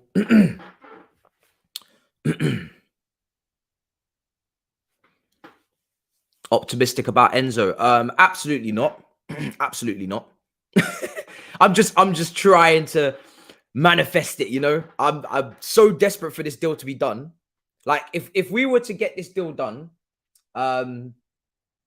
and even, you know, loan him back, like I say, loan him back to the end of the season and then go from there. Like, for me, that is the best January transfer window of all time. All time. You know, that is like, because now you're telling me that we've got a right back, we've got a centre mid, we've got 2 new wingers. Remember, Nkuku's coming in the summer. And then we've got a couple of young players as well in Andre Santos Fofana and Felix on loan. Like, bro, if that was to... Brother. And Badiashile? Brother. Listen. Best January transfer window of my life, of my existence. Nothing will top that. Nothing will top that. So, yeah. I'd be speechless, honestly. That's some FIFA career mode type stuff. Only on FIFA career mode could you have that type of window. It's not real. It's not a real window. It's fake window. Yeah, I might still be 10th, but you know we ain't staying 10th. You know that, right? You know we ain't staying 10th. You know that, right? Like, this season might be over, but you know next season we back up. We coming back. I'm not saying we're gonna win the league or anything, but I'm just saying we back in conversations next season. We're coming back. We're coming back. But somebody asked me, should we be, you know, aiming to win the league? Considering the spend and considering, it depends what happens in the summer as well. But like, yeah, we kind of should. I'm not gonna lie. Like, if we secured Felix on a permanent, plus everything we've done, and then we were to go and make two additions in the summer, like a DM and a new goalkeeper, bro, you have to be going for the league. You have to be. Like, obviously it's a process and a project, so, you know, get top 4, but bro, with that team, you got to at least try. You know, I'm not saying you could finish top 4 and at least being in conversations for it at some point, and, you know, try to go for it. But bro, you have to try and go for it, man. You have to, especially if you're not playing Champions League, which we won't be. So you're going to have even more focus on it, which makes it easier. Nah, you have to be moving for it, man. You have to be moving for it. You have to. Here's Salah. Oh, Salah! Salah! What a miss! What a miss! Oh my goodness. Salah. But this is why I would say Salah should be central. Look, he's making these runs and he's the best finisher, even though that was a terrible finish. You know, he's the person you would want in that position, even though he should really be scoring that. That's a really bad miss, man. Especially with the backup goalkeeper as well in goal. It's not even like it's Sanchez. Should be scoring that. But yeah, that's for me what it should be. It should be Elliot tucking in, let Trent overlap, get those crosses in. Elliot tucks in, plays those passes, threads those passes. Just have Gakpo coming off the left, man. Salah should be down the middle for me. That's where the chances are. Salah moving like Nunes. Oh my goodness. Konate. Unlucky. Very unlucky. More than you can believe, guys.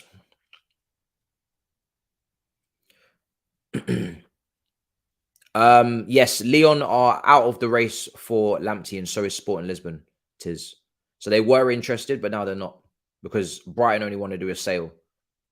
And I think those two were looking at loans. But also, remember, Gusto is staying at Lyon until the end of the season. So they don't need to replace him with anybody right now. So that rules out Lamptey, because we're loaning him back. Yeah. And Sporting, I think Sporting maybe were the ones that wanted him on loan.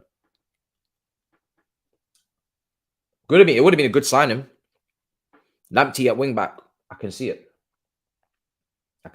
He's very good close control. Very agile. I can see it. I'd like to see it. I'd love to see it.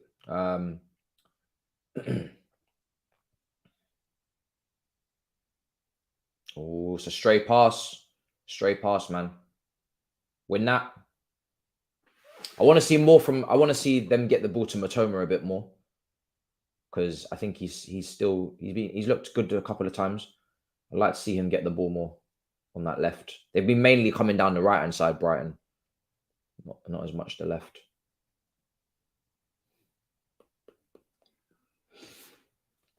Thrown.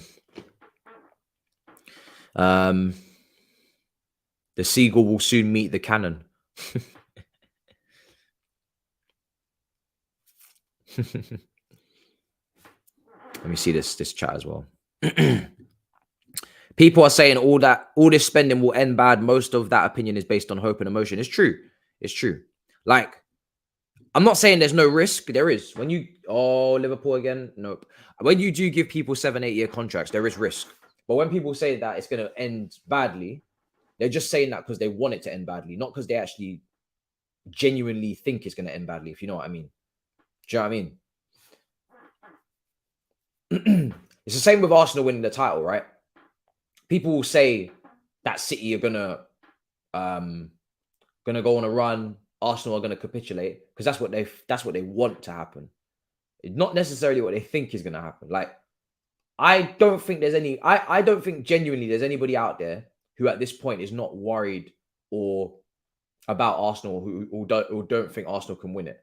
Do you know what I mean? I can't see how anybody out there who's actually watched Arsenal can sit there and say that they don't think they can win it, or they don't think they're a different Arsenal, or they don't think that it's a different kind of vibe about it. And then it's in the same breath, watch Man City and hang their hat on a 10, 11 game run. Like, I don't see how people are truly saying that. So I think it's more hope than want. Or sorry, more hope than anything. You know, it's like, I really hope that happens. So I'm just going to just say it, which is fair enough. It's basically what I'm doing with Enzo Fernandez. I don't think it's going to happen, but I'm trying to manifest it by just saying it. But, you know, man said I'm not worried at all.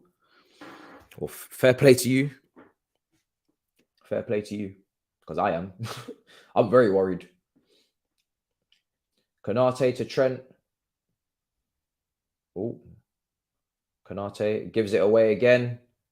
These guys are trying to play it through the lines. Oh, that's a great ball. Hey, that was a brilliant pass from Matoma. Unlucky. That was brilliant.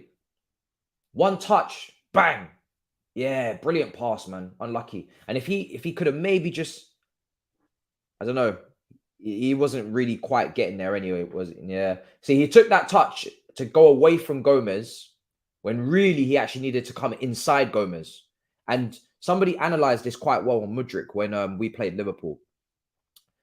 This is very split second stuff, but you sometimes when you're attacking a defender, you have to Salah down the right. Elliot. It's 1-0. Elliot. 1-0 to Liverpool. Harvey Elliott with the goal. 1-0, man. 1-0. Man said talk now. Elliot has scored.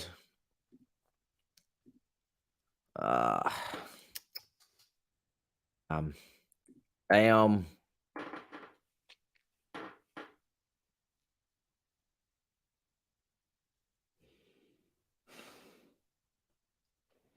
People talking about handball. I'm not sure. Oh, he's well onside. Well onside. It's gone under the goalkeeper as well. Oh, Keita. They're talking about handball for Keita. Dance now. Talk now. They're saying handball for Keita.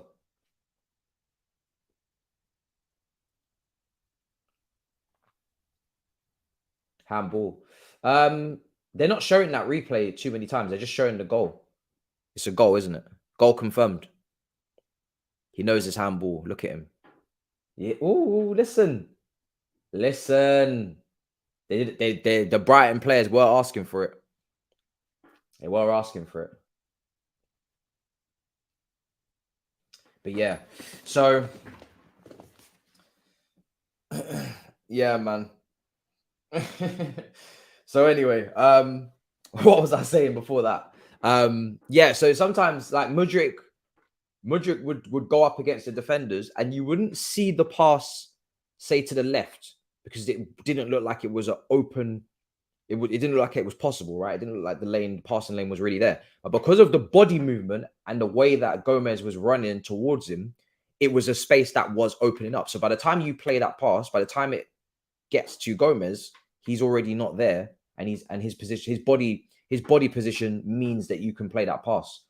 So that's kind of what happened there. Is that if the defender's running at you this way, you know, and you kind of if you take it that way, then you're able to go past them a lot easier. And that's just what the best dribblers always do and whatnot. But Mudryk did it very well, and Mudryk, when you freeze frame some of the passes, if that was someone else in our team, they would have been like, "Oh, you can't play that pass because you know that was never on. There was a player there. See, look." But when you look at the body position and the way that someone is running, the direction they're running in, that pass is on. You just have to be able to see it. You know, you have to be able to be ahead of the curve and kind of have the foresight to know that you can play that pass because of the way that they're running in terms of the direction and obviously the body position as well. But this is very these are the finer details that make the best players the best players. Matoma's feet. Yeah, Matoma is a class act. Looks really, really techie, man. But they're 1-0 down. They're 1-0 down. Oh, here we go. Nice. Here's Solly March. I'm not giving up on Brighton at all. If there's one team that you don't switch off on, it's Brighton. I think Alisson could have collected that maybe. Oh, Gakpo. Hey. Referee said you need to get up. Look at the way Espanan always overlaps. Matoma. Oh, blocked. Yeah, Matoma must be the bargain of the season. How much did Matoma cost? Gakpo's been he's not done anything. He's not done anything.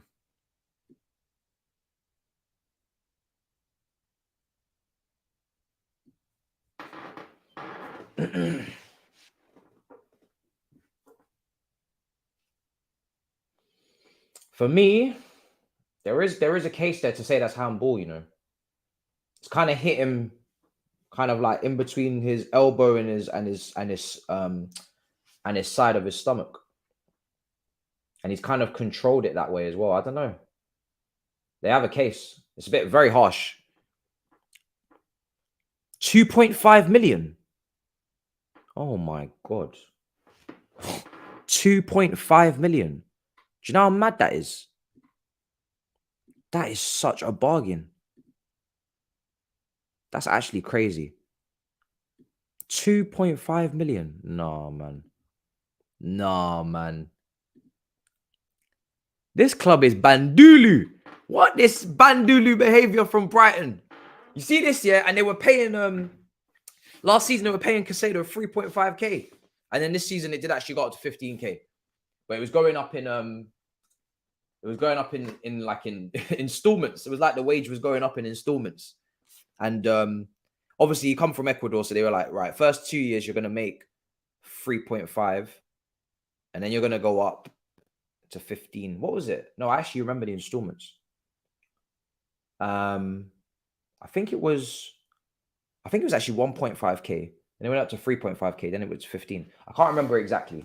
But there were installments of it going up year on year. Yeah, man. Listen, Brighton don't play. Brighton do not play around, man, with their scouting. You have to respect it. It's insane. Their scouting is nuts.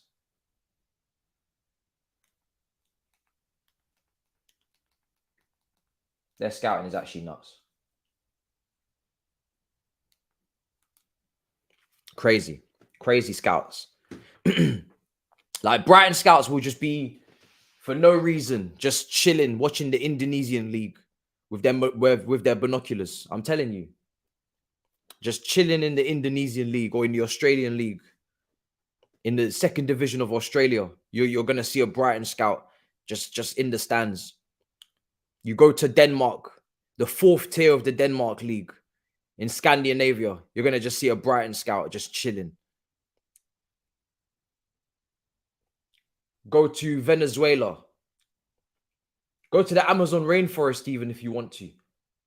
And if they kick ball in any of them tribes, you're going to see a Brighton scout just chilling in the bushes next to the monkeys, fam. I'm telling you, these lot, they don't miss a beat. They do not miss a beat. These guys are everywhere. You have to watch out for these lot. I wouldn't even be surprised if there's a Brighton scout in this room, to be honest. I wouldn't be surprised if there's a Brighton scout in my room, just chilling in the yard. Didn't even let them in. I don't even kick ball. I'm telling you, man, you got to watch out for these guys.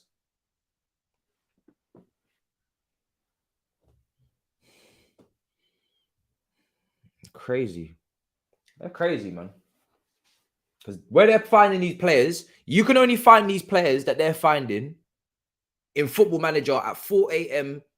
when you should have gone to bed and you're now scouting in the second tier of Peru. You know? This is the type of scouting that Brighton are on. They're on some 4 a.m. Football Manager thing. I bet all their scouts have loaded up Football Manager and they've all been just on there for hours on end, just looking around. Because it's nuts. This is some deep Football Manager. This is when you take the game too seriously. This is what they're doing in real life. It's when you take the game way too seriously.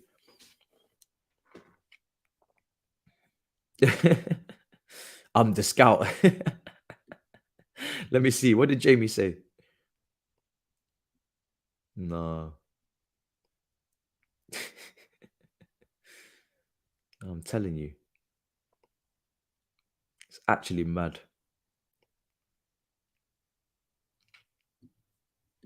What? There's a goal. My team started buffering. I'll play with this one. Lamptey. Hey. You little bastard. You conniving little shit. Oh my God. You're going to do me dirty like this? Oh my God. This is when you know you need to renew the IPTV.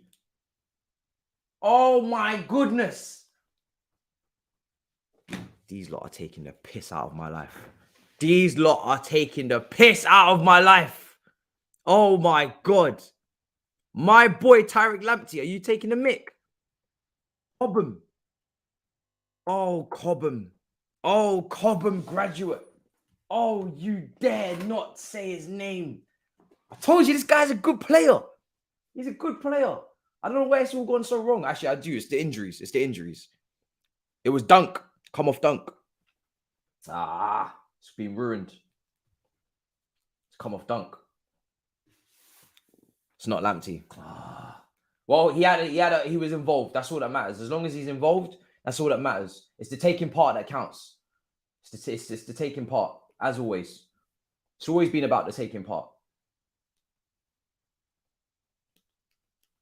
It's always been about the taking part, people. Every time. Yeah, he's going to get the assist. Oh, my days. I said it. This game's not over, man. This game's not over. It doesn't matter that Liverpool have taken the lead. The game is not over. At all. The game is not over. That's crazy. All right, I'm just going to just have it on my phone. Let's see. I can't believe that. Obviously, at halftime, I'll be able to see it again. My team was moving mad.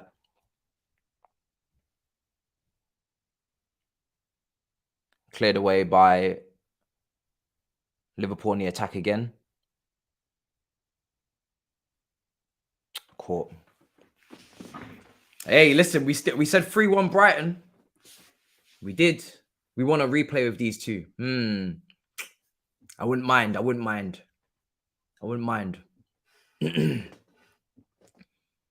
Come on, Brighton, man. They deserve that as well. They deserve to be minimum level. They've been playing well.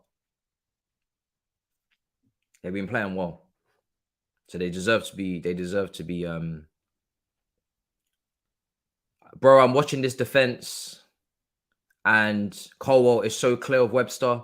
There's a rumor last year that we were looking at Webster. Bro, I told you, bro, you see this Colwell player? This is what I'm saying. This is why I nearly freaked out about us selling him. Because I thought we were going to sell him for Cucurella. I was freaking out. He's a very good player. He's going to be great, man. He's going to be a great player. I'm putting my stocks. Yeah, he's injured, yeah. I'm putting my stocks in him. My stocks have been very, very high on Colwell. He's my, like, next investment, like when Reece James was at Wigan. Big investment. Sam Kerr scored for the women. Nice. Got ourselves a situation. Juventus are losing 1-0. Oh, my goodness. Listen, Liverpool would take Levi Colwell. The way you guys have been defending, you would take Levi Colwell in your team. Trust me. No, I wouldn't say he's injury prone. No, I wouldn't say that. It's just he got an injury, but I wouldn't say he's injury prone. Here we go. It's too early for that. Go on. Oh. Liverpool. Oh, my days. Almost 2-1. Almost. Juventus are losing. Does anybody win in Serie A that are expected to win? Apart from Napoli. Then also you have to remember they got points deduction, so they probably don't even care anymore. They're in their own mess. That was a great pass. I believe Gakpo. That was a really good play. Into Elliott. Come on, Brighton. Come on, Brighton. Come on. Come on, man. I got faith in y'all. It got disallowed. Goal's been ruled out, guys. Still 0-0, Juventus. I got faith in y'all, man. Come on. Y'all tripping, dog. Y'all tripping. Come on.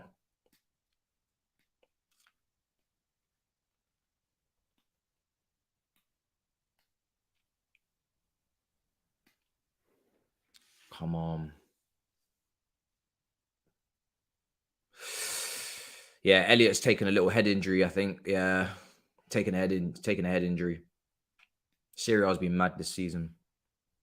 Chelsea women won. That's good. That's good.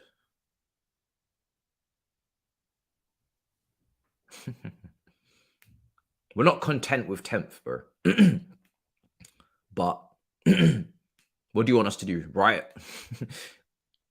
Like, it's new ownership. They're spending money. They're ambitious. They made a couple mistakes, and they're trying to rectify. They're new to the sport. There's no need to go crazy on them. Perspective is important. I've explained the context of the summer window so many times, and perspective is key. I could sit here and rant and rave about Chelsea being 10th, but one, I fully believe that it's only going to be for one season that we're in this mess, in this position in the table. B, I can see the ambition of the owners and the way they're trying to go about things in terms of the younger players they're bringing in.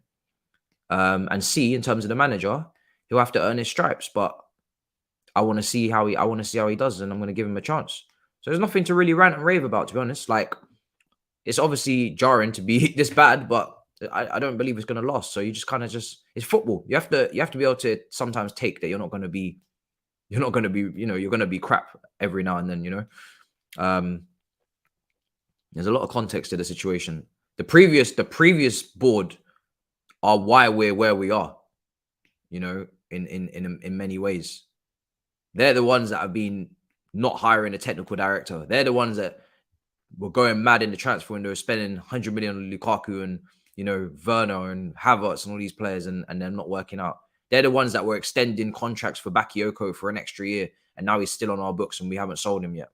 They're the ones that were getting lenient after title wins and not going again and refreshing in the squad. So,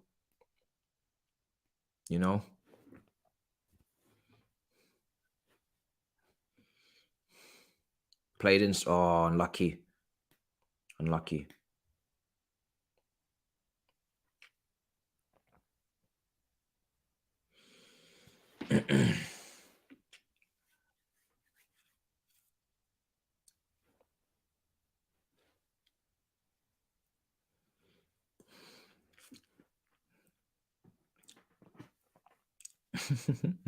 Man said board hype.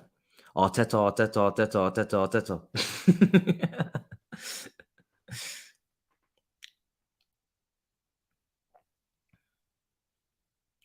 Listen, if Potter finishes back to back in this position, different conversation, but I don't expect that to happen. So I'm gonna suffer for the one season, and that's it.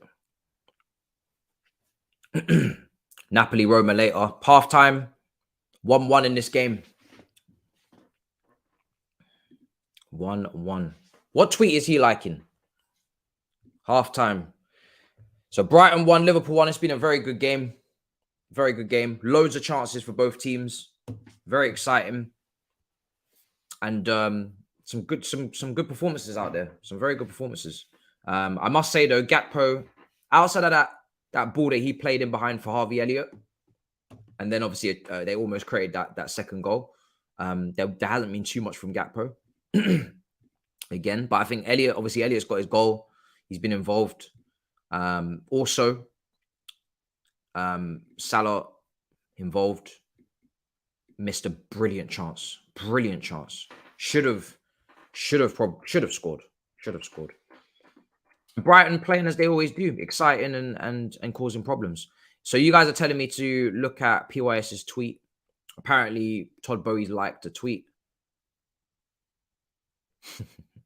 Newcastle asked about Gusto on Friday. Another English club tried to hijack Chelsea's move for Gusto.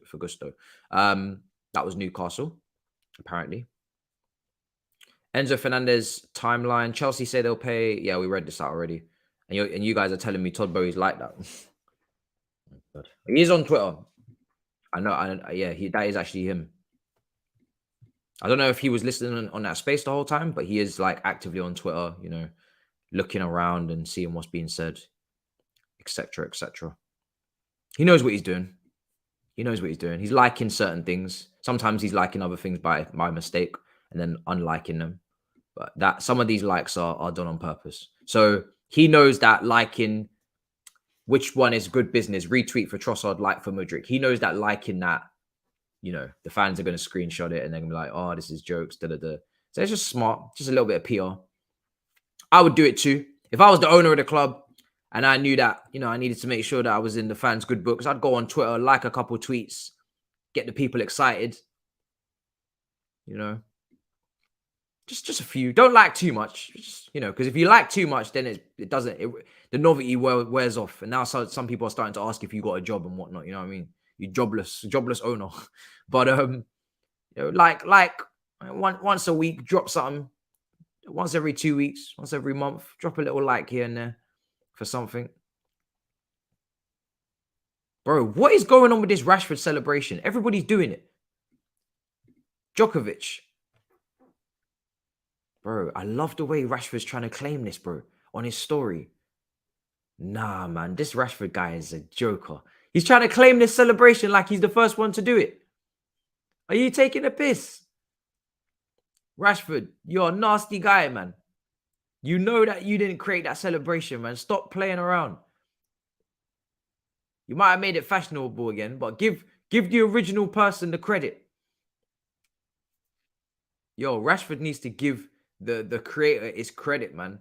The creator of that celebration. You need to trace it all the way back and give the creator his credit. Because what you're doing right now is devilish, man. I can't lie.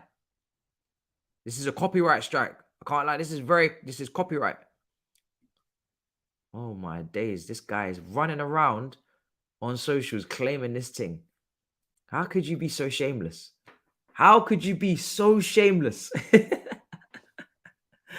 Bro, I bet Djokovic was doing it before Rashford even played. That's what I'm saying. Shameless behavior. Bendner's the creator. Is he actually?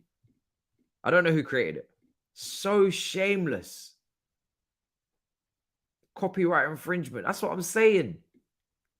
Give the owner his credit. CC him in your shit.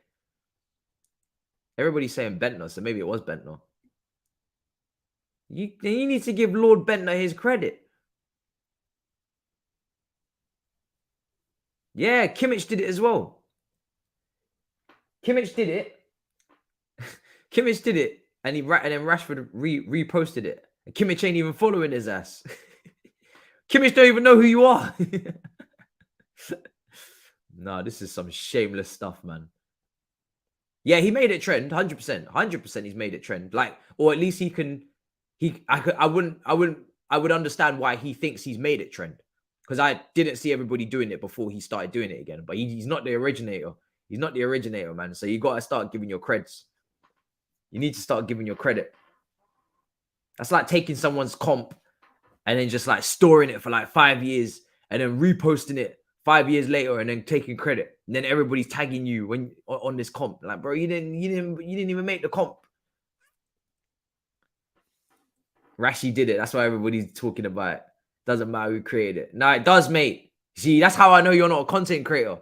You see, you be one of them thieves as well. You be a thief. Man's talking about it doesn't matter who created it. It always matters who created it. The originator of the content, the originator of the idea is the most important every single time. I don't care if you come back 7 years later and try and run it back. I want to see that credit, that plagiarism. You used to copy and paste people's shit in uni from 5 years ago and run it back. This guy used to get done for plagiarism in the chat. I can tell. That was some plagiarism that you're on. Man said it doesn't matter. Man said whoever smelt it dealt it. Nah, this guy's corrupt. That's some corrupt behavior, bro. You're moving wild. You're on some plagiarism thing. You are on some plagiarism thing. Sue that man. He exposed himself. Yeah, man, he did. He did.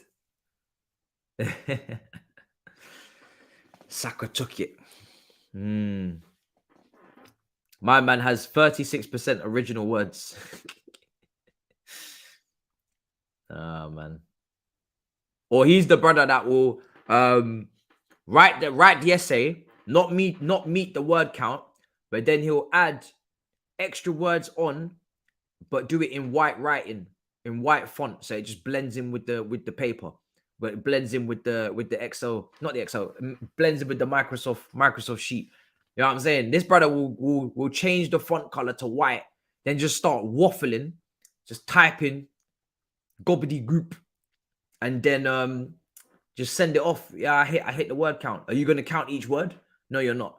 So let's keep it moving, because ain't nobody counting each word. Word count, it says it right there at the bottom. So I'm just gonna just write in white. I'm not speaking from experience. I actually heard about this after I left uni. I was pissed. I wish I would have done it. Oh yeah, I would have done it. 100% I would have done it. I'll make no mistake, I would have done that 100%. If I had found out in uni, I would have 100% I would have done it. But I found out afterwards. I found out on Instagram. I was pissed. I was fuming. Man. I found that stuff out too late. I wasn't someone that followed all the rules. I would have 100% done that. 100%. No problem. No problem would I have done that. Absolutely. No questions asked. I would have tried it at least. I would have tried it. God.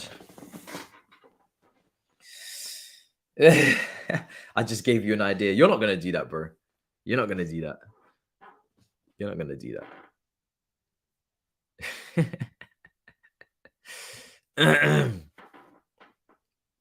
But maybe there's something now to prevent stuff like that in uni. I don't know. Maybe they got a way of figuring it out. I did accounting and finance, bro. I did something that makes no sense to my personality whatsoever. You know when your parents are like, yo, I want you to get a good job. I want you to get a good job. Be an accountant, you know, stable money, you know, doctor, you know, something like that. No, that was too much. I was never going to do that. That's just, that's too much brain cells involved. Lawyer. That's too many years studying. What else you got? That was my response. So then that's where we ended up with accounting and finance. But that thing is boring. Boring as hell.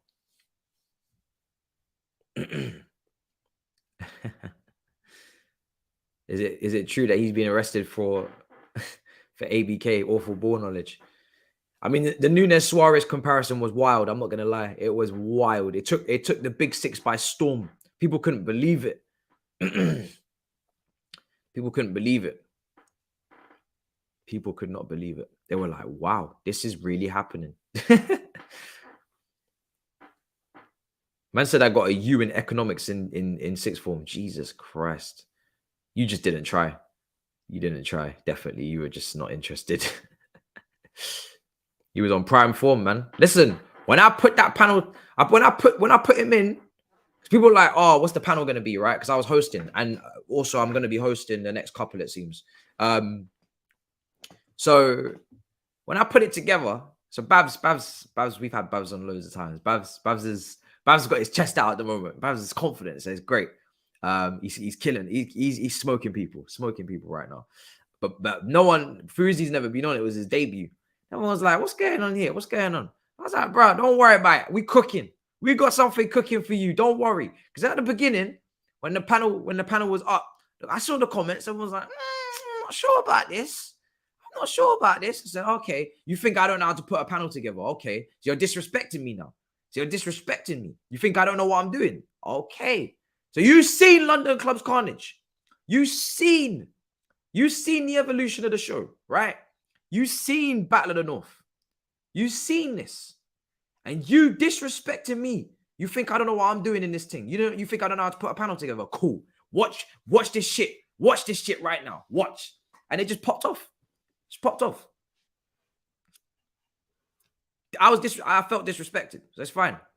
We had to respond with a fire show, man. I was like, you've seen the evolution of me, Lee Gunner, Tapping Thabz, and Corey. Old school London Club's Carnage. The arguments about Mahrez, who's better, Mahrez or Neymar. All them arguments. You've seen that panel. Then you've seen us, like the evolution to Potts and Lawless and Thabz. And you think I don't know how to put a panel together. Listen, I am that Brighton scout when it comes to YouTube. I am that Brighton scout. I know how to put that shit together. I know how to cook something nice. Get those personalities moving in the right direction. Do you know what I'm saying? That's all I know. If that's one thing I do know, is how to put a panel together. I'm telling you. That's the Brighton scouting, man. It's the Brighton scouting. And it's not even about always going for the biggest names, because people just think, oh, let's just get this big name and put him with that person and that person and that person. But sometimes that doesn't make sense. That doesn't work, because you have to look at the personalities. Is this person going to get a word in? Do they need to? You know, where's the battle? Where's the chemistry? So, you know, sometimes you just got to do some scouting and say, listen, I can see some potential here. I saw this brother on a space cooking. And I said, yo, listen, this guy on Spaces is cooking these fools. He might only have a little 2K subscribers, but he's cooking fools. So let's put him in. You know, let's put him in. He's a Matoma. He's come straight out of university. Looks like he could cook some fools. Let's put him in. Let's throw him in with someone maybe that you know a lot better. So there's a little bit of balance. You know, you can't just always just go and buy your Neymars and your Mbappes and your Lewandowskis. Sometimes you got to make sure that you go and check a Matoma. You know, sometimes you got to go and see a Casado in Ecuador. Go scouting. I say it to YouTubers all the time. If you're building your channel, don't always just go for the bigger names. Oh, yeah, I got to get that. Because one, the bigger names are busy. The bigger names have already made it. They're busy. Go scouting. Don't get lazy now. Don't get lazy. Go scouting. Go make a panel. Go find something. Go really scout. Too many people be looking for like, oh, I need to get this guy. I've had expressions on there once. I've had troops on there once, but these guys are busy. You know what I'm saying? You got to scout. You got to unearth talent. Find something in the national pool. You know what I mean? Go and look around. And if you can find something, bring them in. As long as it makes sense. Do you know what I mean? You got to scout, man. You got to scout. But scouting takes time. It takes hours. You got to really dig. Make sure you look around. Do you know what I mean? That's some 3 a.m., 4 a.m. shit right there. It's not easy. It's not easy, man. You're not going to just find talent just by sitting on your ass. You got to look around. You got to really dig deep. Got to be in the trenches to find this talent. You know? It's not easy, man. If we manage to sign Enzo with the combination of our other new signings, which current players can you see elevate their game to the next levels? So like in terms of second half's going to kick off. Second half. Let me get the timer. So there's plenty of players in this team that are not playing very well that I've not given up on. I've not given up on Sterling. I think it would be ludicrous too.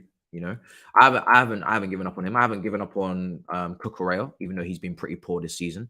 The only two players that are new that I've kind of started to say, okay, yeah, I don't think they're going to be the ones is Aubameyang and Koulibaly. Koulibaly, I do want to maintain a little bit of patience with him, but the problem with him is that his age is not on his side. And also the other problem is that I want Levi Colwill. I want Levi Colwill back in this squad. Next year, I want Badi Ashile and I want Levi Colwill as the left-sided centre-backs. And I got Fofana and we got Trevor.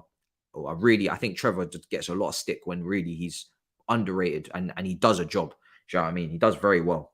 For the fact that he costs nothing and he doesn't really earn that much. And then we got Thiago Silva. That's 5 centre-backs. I don't think we need more than that, especially if we're playing a back 4. So for me, Koulibaly just by default is kind of in trouble. And Aubameyang, I never wanted him. So, but in terms of all the other new signings, I'm still ready. All the other new signings from last summer and from this January, obviously, I'm down. I'm down.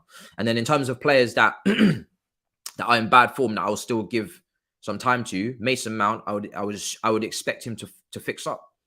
I genuinely expect this guy to fix up. I expect him to be back maybe next season or something. I expect him to get back to his levels. Bit of coaching, less games, more rotation, you know, only playing one position, not playing 3-4 because now we got real wingers, etc. I expect this guy to come back. Cucurella, Sterling. So yeah, man. Kai, listen, I don't know about that one, man. I don't know about that one. For me, Kai needed to do something serious this season, or I'm taking money, man.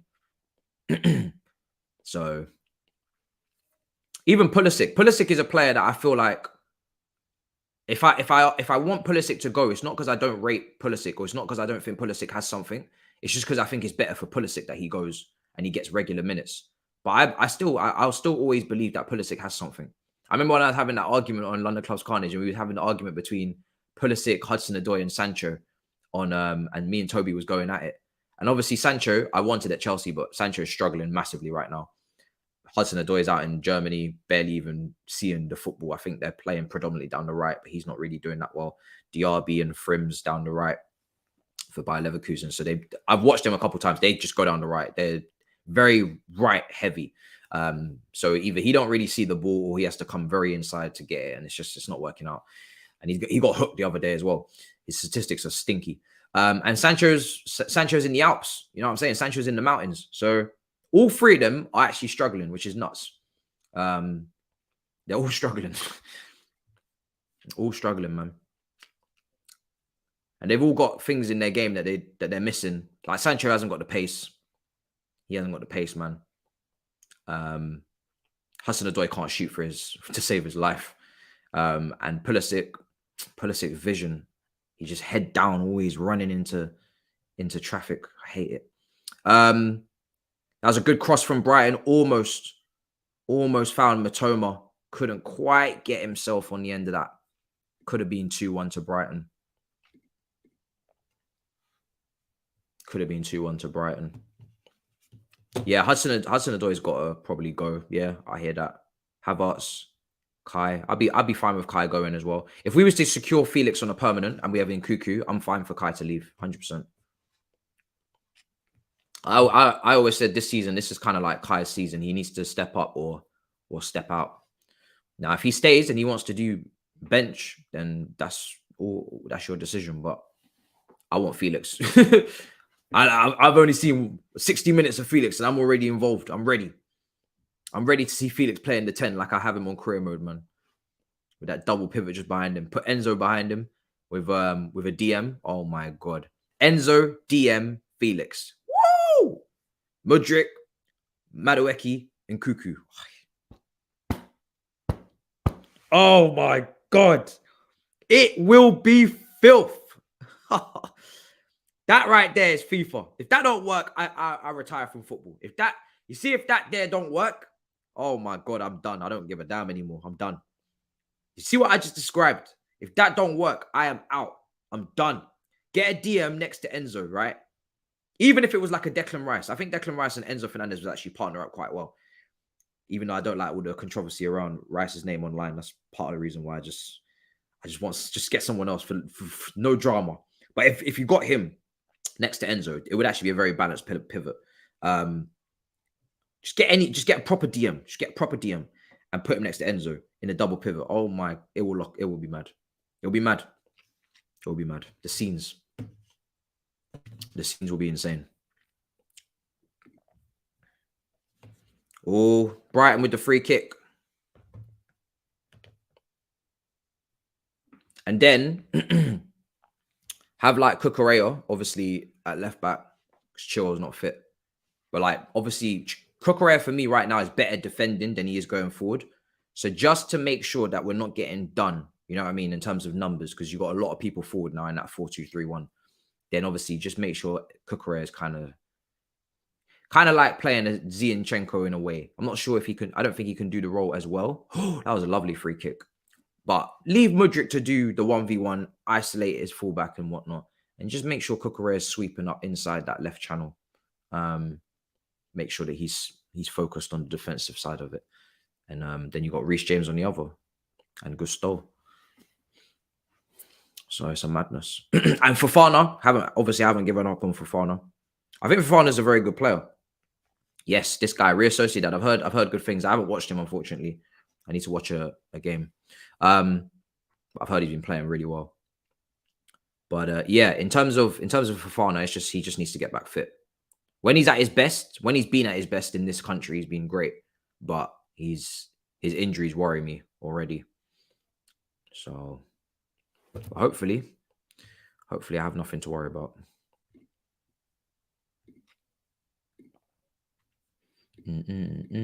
So Klopp. This game could go either way. This game could go either way.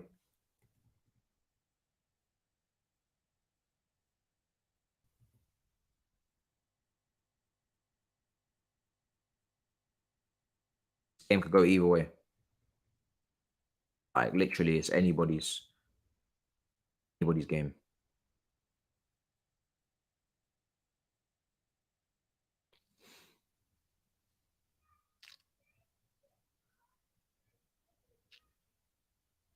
Come on, well done. Come on. Brighton, let's go. Oh, Liverpool. Listen, anybody can win this. It's anybody's game, people. Very even game. Liverpool coming forward again. Goalkeeper's come and got that, claimed it. Sam Kerr hat-trick. Bloody hell. She's on fire, man. So good. So good. And I remember she got off to a slow start for the Chelsea women as well. She was starting to look like she might not be like worth the hype. But she's cold. She is cold. Now that she's found her feet, she is cold. I think Amari Hutchinson will probably go on loan somewhere. You got Sterling and Madueke who can play on the right, and then Pulisic and Mudryk can come off the left until obviously maybe he's sold. But Ziyech, I would definitely sell Ziyech if he can in this window. Yeah, hopefully. I haven't gassed up Madueke. I'm just interested to see what happens. I just trust our recruitment team in it. Hopefully they got it right. Juventus are 2-0 down. Oi! Juventus are 2-0 down, ladies and gentlemen. 2-0 down. Lord of mercy. Yeah. 2-0 down. Sam Kerr. Yeah, she's a baller. So is Lauren James, baller as well. Matoma's offside. Bring that back. Run it back. Let me I can't even set up the I'll try and at the end of the stream I'll set up the Napoli Roma stream, and then I'll redirect you guys. You can set your reminders and whatnot. That will kick off at 6:45. We've got 2 watch-alongs today. I'm going to try and do a video as well, but I'm just waiting to see what's going on. I've got actually a few topics. I should have run a topic instead of waiting on news. And when deadline day is gone, then you can kind of say, okay, cool, we can run more topics and conversations and stuff. But if you stick out a video now talking about something, a fun topic or something on Chelsea, stick a video out now, 10 minutes later, here we go, confirmed, Chelsea have signed. Brother, your video is going to tank like like nothing. You've never seen tank like it. So I'm just not in the business of it right now. I'm waiting I need this window over, man. Todd Bowie's moving too mad for me to be out here taking gambles, taking risks. Oh, volleyed over the bar. Matoma versus Trent. It ain't easy. Second time. He's crooking him. Oh, he went around the outside. Trent's not the fastest though, is he? That's the thing. Like, Trent's not even that quick. So he doesn't even have like crazy pace to bail him out. Like, someone like Trent would need that pace. Would need that pace as well. Don't really have it.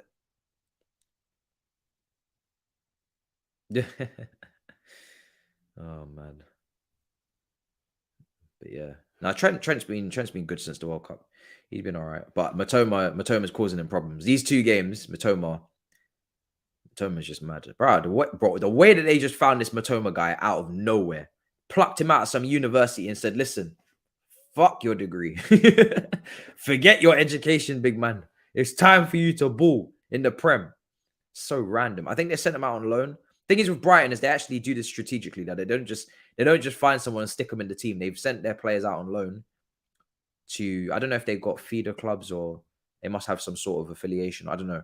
They just send their players out to these random teams like Belgium clubs, and then they just develop them in it, and then they come back and they're ready to go.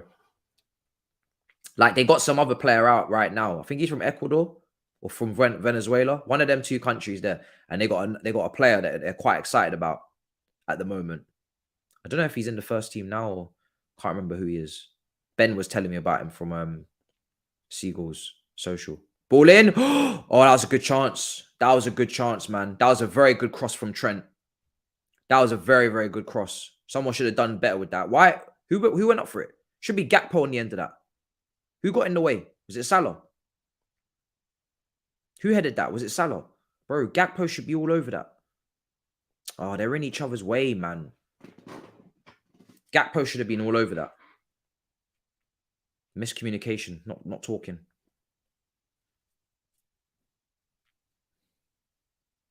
Time for chaos.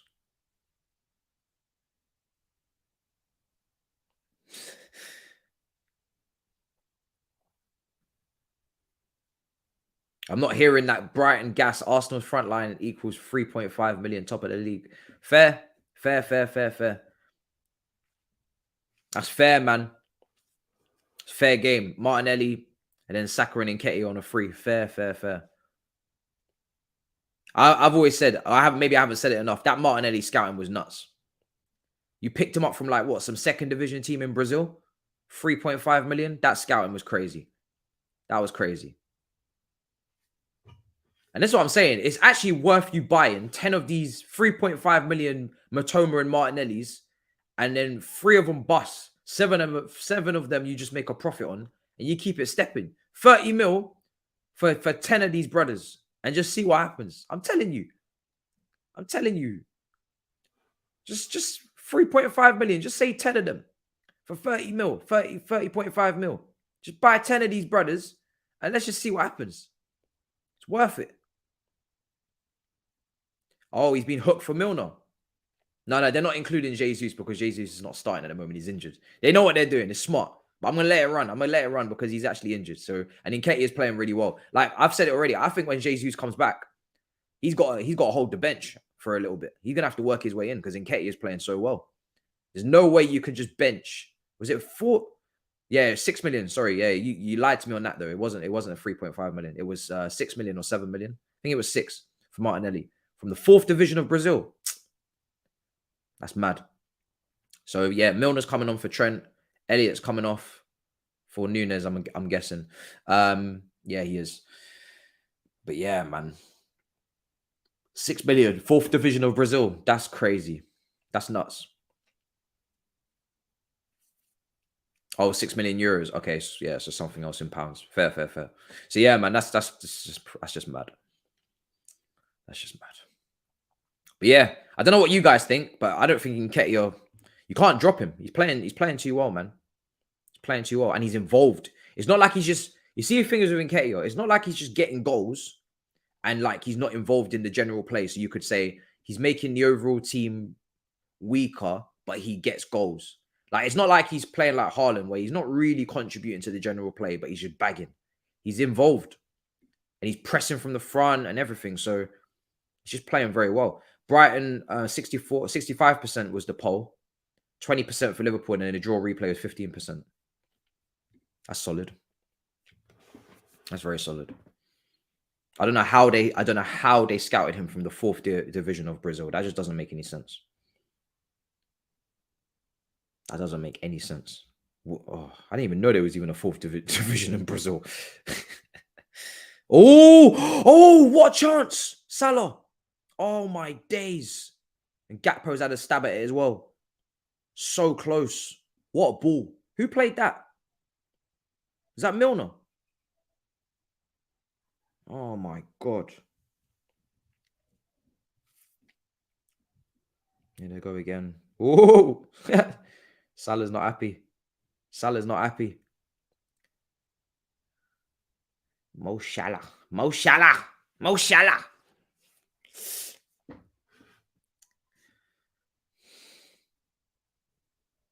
He was DOF of Brazil. That's why he knew Martinelli. Okay, it makes sense. So he's obviously involved in like Brazil under 20s, under 17s and whatnot. So he just knew. Okay, makes sense. That makes more sense than him going to the fourth division and just understanding that randomly he's going to watch a fourth division game. Like, for an Arsenal scout to be at a fourth division game, you know, that's a bit random. No, I know there's four divisions. I'm just being dramatic.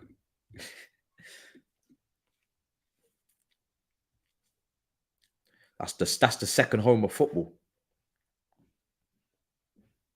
And the way that they play, you'd say it's the home. Because we don't play football in this country like we love football. That's the thing. We might be the creators of football, the birthplace of football. In this country, we don't play football like we love football. We play football like as if the football is our enemy. Like the football is our enemy. In Brazil, they play football like they actually love the football. Like they like to control the ball. They like to do skills with the ball. They like to entertain with the ball. They play the game like they actually like the game. We play the game like as if we're enemies of progress. Like we hate the game. The way that man them are smashing the ball into each other, smashing crosses in with no whip, over-hitting passes, overcooking them with no delicacies. It's just mad. And even when you look back at the English game, the way we used to play it 10, 20 years ago, people two-footing each other, getting down and dirty in the mud, smashing the ball up top, 4-4-2, lumping it into the box. Bro, that's what I'm saying. Yeah, facts. England play football as a job, like a 9 to 5. Whip it, like just bro, Stoke City, Bolton, going up for headers and just, bro, long throws. Right? We don't play like we love it. We don't play like we love it at all, man. We really don't play it like as if we're factory footballers, I would say. Factory footballers, man. But we got some talent coming through now. At last. Your Fodens and whatnot. Not really from here. They play like Spanish, man. Liverpool being slightly better from what I've seen. Second half, it looks like they've turned it up a couple notches. But like I said, I think this can go either way, man. Both teams have created enough and shown enough to say that they can win this game. Liverpool looking for a few fouls here and there in the penalty area. They're not going to get them. Referee's been really good today, to be fair. He's been pretty consistent. He's not interested. Unless it's something serious, he's not asked. Not asked. Gakpo's found out the hard way. He's gone down a few times. Referees will be like, nope. Not interested, big man. Not interested. Get back up. I love referees that do that. I love referees. If you're consistent and you're saying, listen, unless it's something serious, get up. I'm not playing around. I rate it. I very much rate it. Brighton are too good on the ball to be out of this game. That's the beauty of it. They don't have to be always constantly putting pressure on Liverpool because they're very good on the ball. So when Brighton decide that they're going to start bopping it about, they can go through 10, 15 minute spell and start doing that. Gilmore's coming on. Okay. Oh, careful. Brighton playing out from the back. Look at this press. Liverpool pressing. Brighton have got through it, though. That's incredible. Here's Lamptey. That was a great press from Liverpool as well. Like, they all committed to it. Intercepted now. Here comes Robertson. I love it when a team commits to a press properly and the opposition still get out. That's probably I think that's one of the most underrated things in football is getting out of a press. Because your whole team needs to be in sync to do it. Sometimes one person can get out of a press, but if you're going to dribble past like 3 men, but more time, you need your whole team to be on point. Like any person in that team that is not switched on or not at the races, you're turning over the ball. And then the whole build-up play looks mad. So I always love it. I always love seeing a team beat a press and everybody's just on point, bopped it nicely. Everybody first touch passes, crisp, taking up the right positions as well. You've got to show for the ball in the right areas. No one can be hiding. And God forbid if it ever turns into a goal from that point, wow. That's a great team goal. Back to front. Man said, am I going to Arsenal's parade with Frizzy? I won't even be in the country, mate. My outlook and my mentality on this is completely different to Fu. When he goes to the parade in Islington and he's got his little Liverpool top flying around and what I don't know what he's going to do. I will be in Ireland. I will be with the cows and the horses and whatnot and the donkeys. I'll be going back to I'm gonna vlog that shit. I'm going to Heathrow Airport immediately. I'm gone. Adios. I got family in Ireland. I'm gonna go chill with them for a couple of weeks. I'll see you, man, in a bit. You think I'm joking, innit? Watch the vlog. If Arsenal win this thing, following 2 days, I'll be out of the country. Give me 48 hours, I'll be out of the country. And I'll book that flight as well. I'll book that flight after that final whistle blows. I'll book that flight and I'll be out of here. I'm on a hiatus. Give me 48 hours. I'll stick to my commitments. I'm not going to run. I'll go do my DR Sports Premier League review. I'll go do the Big Six and whatnot. I can do that from anywhere anyway. I'll go do my little studio sessions that I've got to do, you know, my obligations and whatnot. I'm gone. After that, I'm gone. Because if you think I'm going to be walking around London freely over the summer with Carnival, that kind of party atmosphere, I'll be surprised if there isn't a second Notting Hill Carnival just for the league. With their Jamaican branded Arsenal tops out. The Vuvuzelas will be out. Listen, I'm out of here. You will not catch me walking these streets. Because every single time I keep telling you, and it's facts, every single time I'm stopped on these streets, it's an Arsenal fan. And some of those people will be watching right now. And I always say, who do you support? And they always tell me Arsenal. I'm like, oh my God. Every time, same reaction. I just can't believe it. I can't believe that there's no Chelsea fans bucking me. There's no Tottenham. There's no West Ham. It's always Arsenal. And I'm just like, nah. Not when you win it. You won't see me. I'm more than happy to do the community man thing. I'll be on the trains and traveling and whatnot. I try and avoid them Ubers because them prices are crazy. I go get my haircut in Croydon, community man. But listen, from the moment that title gets lifted, you will not see me over the summer. I'm gone. I'll find myself in every country but this one. I'll be in New York. I'll be in Ireland. I'll be on holidays for some of that as well. Bro, I'll go Italy. Bro, I'll be anywhere else but here. Anywhere. If you're going to catch me, you're going to have to catch a flight. Because you ain't going to catch me on these streets. You better catch a flight. Because you ain't going to catch me in these streets. I'm telling you. Milner. Called it. Yeah. Headed away. So Chelsea women beat Liverpool women 3-2. I swear Liverpool women are not really that good. Are they not in the second division? Is this a cup game? That must be a FA Cup or something, isn't it? I think Liverpool women are actually in the second division because I know someone that plays for Liverpool women. I used to go to the same school as her. She's from Ireland, who is in the same town. So she plays for Liverpool women. I'm pretty sure they're in the second division. So FA Cup, yeah, FA Cup. I think they're in the second division, but I don't know if they're on the verge of getting promoted or if they did get promoted last year. What happened? Because they are one of the best teams in the second division. But I think they're in the second division. Oh, they got promoted last year. Okay, so they did get promoted. Okay, so they're in Division 1. Okay, yeah. Just above relegation. Yeah. That makes sense. Because last year they were in Division 2. Yeah. Oh, Brighton are very risky. Woo! Brighton are very risky with what they're doing. Yeah, you need to be careful, man. Because this Liverpool press is very serious. Goalkeeper took a bit too long to assess his options. Hey.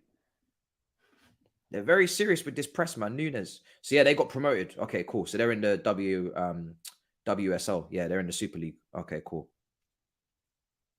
What's the second division called? Can't remember what the second division is called. But yeah, so they got promoted. But then they're hovering around relegation. Yeah. That makes sense.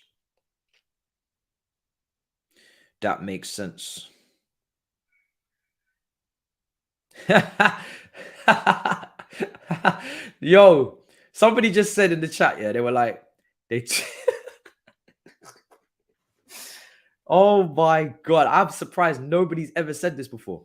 So they said, yeah, Arsenal took our inhalers and they took our You'll Never Walk Alone song, and now suddenly they're top of the league. Because you remember when Arteta played the Anfield anthem in the training ground to try and get the players ready for the match? Remember in the Amazon documentary? And obviously they're the youngest team in it, so they're obviously doing bare running and whatnot. So he's saying the inhalers. Brother, oh, that was close. Brighton. The players ended up in the goal, but the ball's gone wide. Ferguson, I think. It's a really good ball over the top into Matoma. And he's just put it he's put it in the right area. Oh, that's so unlucky. That's so unlucky. Outside the right boot. Yo, Matoma is a baller. Oh my goodness. Hey, Todd. Hey, Todd Bowie. Have you got something for me? Hey, Todd. Yo, listen, we need a little bit of competition for Mudryk. Don't worry about what I said about Pulisic, man. He needs a fresh start. So does Hudson-Odoi. Have you got something for me? Hey, Todd. That outside the right boot. Oh, my goodness. Matoma. Marketing hype as well. Do you know what I'm saying? Because obviously we're losing Pulisic. So we're bringing a Japanese player. That marketing. He's looking like he's going to be the best player. I mean, to be fair, listen, this Japanese team have got ballers. So let's not even play that, because the Japanese team have got ballers. I remember looking at their bench thinking, hold on a second. The Japanese team right now, this is the new team to be looking at in Asia. This is the new team, because the Japanese team are moving. And we saw it in the World Cup. We saw it in the World Cup. Come out of the group of death. They got some ballers, man. Like, they got players that I thought would have been guaranteed starters. They had all the Premier League man on the bench. All the Premier League people on the bench. Matoma was on the bench quite a lot. Tomiyasu was coming back from injury, so he was on the bench. Who else was there? Former Liverpool player. Oh, why am I forgetting his name, man? Everybody knows him. Everybody knows him. My brain's fried. You guys are going to remember him immediately. But yeah, he was on the bench as well. I think, who else was on the bench? Yeah, exactly. Minamino. That's it. I don't know why I forgot him for so quick. Who else was on the bench? Who's that kid? Begins with K. Signed for Real Madrid. Swear he was on the bench as well. My head's just gone. I was out last night. You already know what it is. My head's gone. I can't think. But yeah, bare ballers on the bench. Celtic buy bare Asian players. Yeah. I know Celtic they've been deviling Kubo. That's it. Yeah, Kubo. Sorry, Kubo. Celtic have been ahead of the curve on that one. But I always say it, Celtic's recruitment, you have to watch them. Keep an eye on Celtic all the time for a couple players, because Celtic always seem to find some gems. Like, that's where Van Dijk came from. Kieran Tierney, I'm guessing, came through the youth team. Dembele, who went to Lyon, came through Celtic as well. They had another Dembele who's like 15 and was ripping it up, but then I don't know what's happened to him. I think he's gone and moved to some team in the French league as well. Who else was at Celtic? Celtic have always had a couple ballers, man. You always got to keep an eye out for Celtic. Always got to keep an eye out for Celtic. They've always got a few. I don't really see too many from Rangers all the time. Like, obviously, Gilmore came from Rangers. I'm trying to think who else Rangers is kind of... It's more Celtic that I look at. I don't really look at Rangers as much.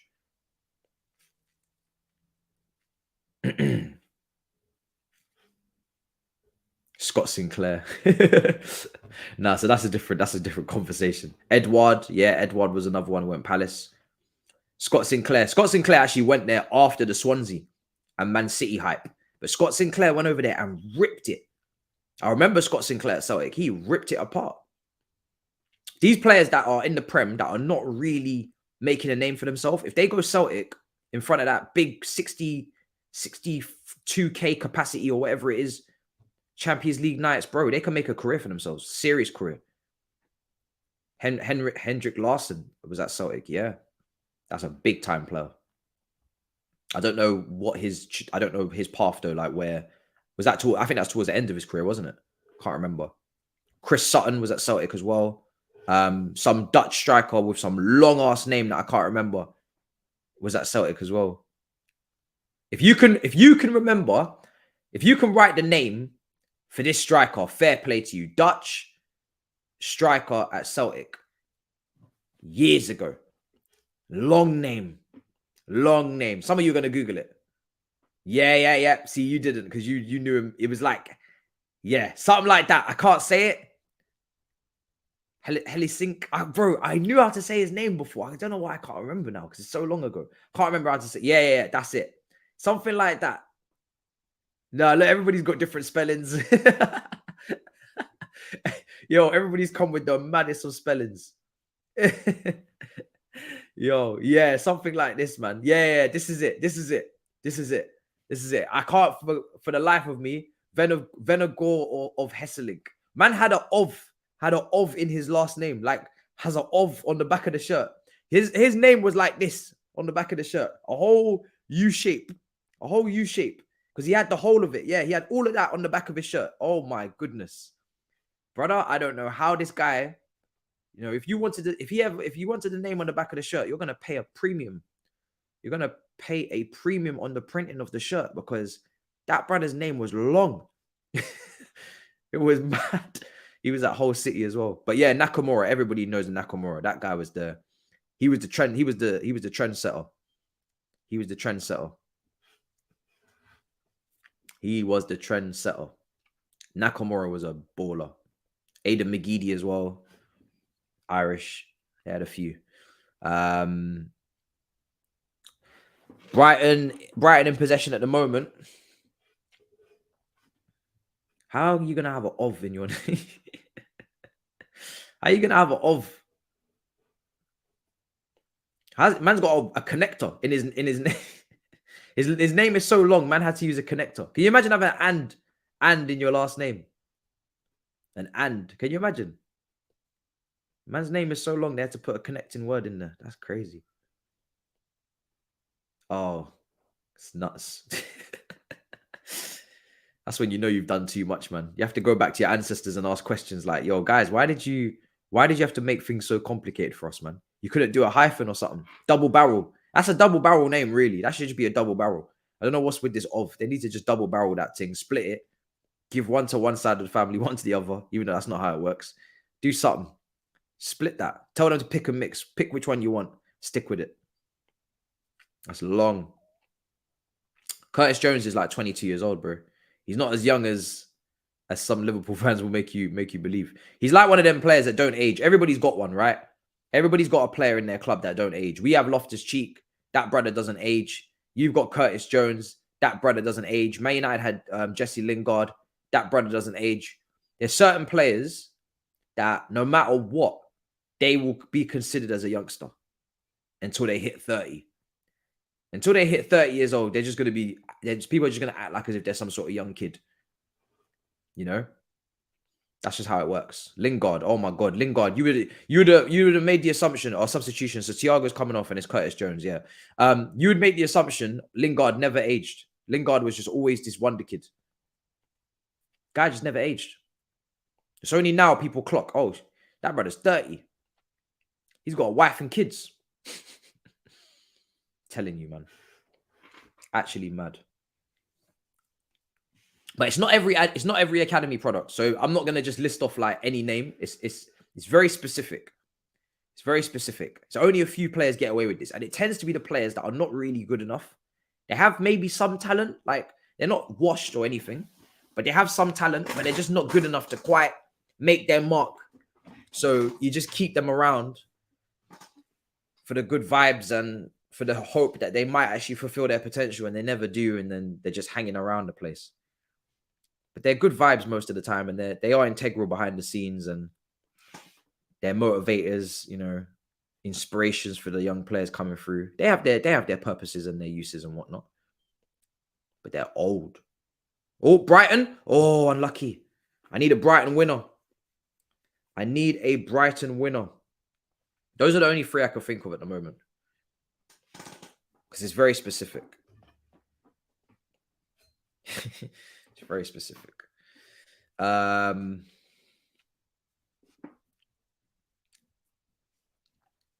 That's a good block. I need a winner, man.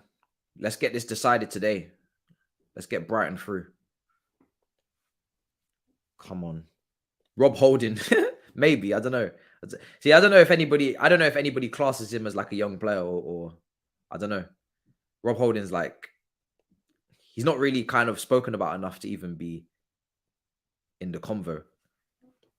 Doesn't have enough clout. You need a bit of clout as well. That's the thing. You need to have a little bit of clout. Like Rob Holding, Phil Jones, these guys don't have any clout.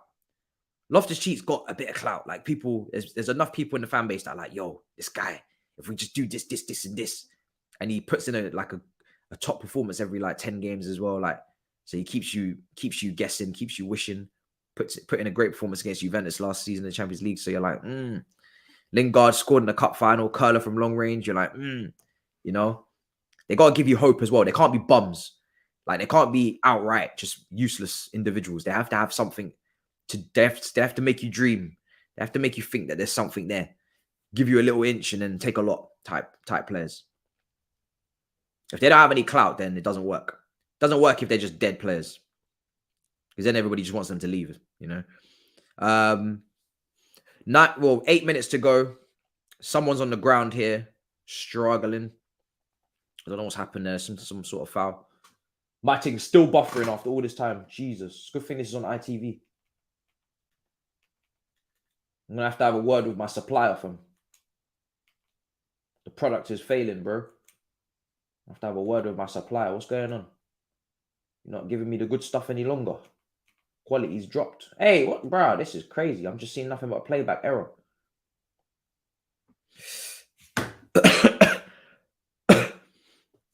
That's a red card. Oh, is it? Red card. Oh. Ooh.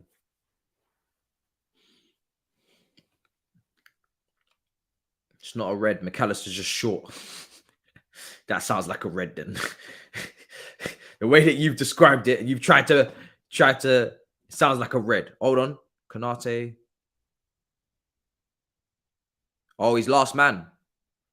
He didn't get the ball. He didn't get the ball. If he's last man, I don't know.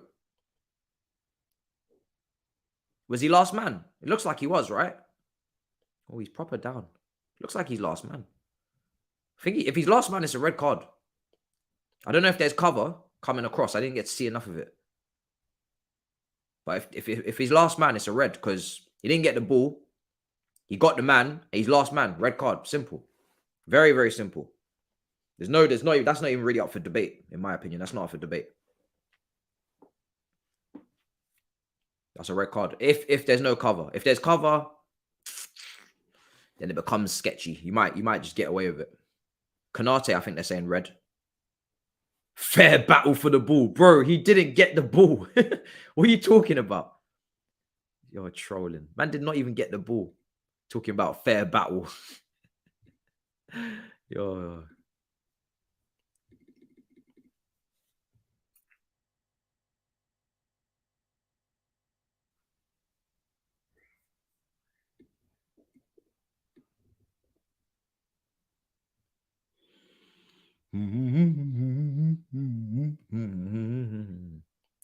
All right.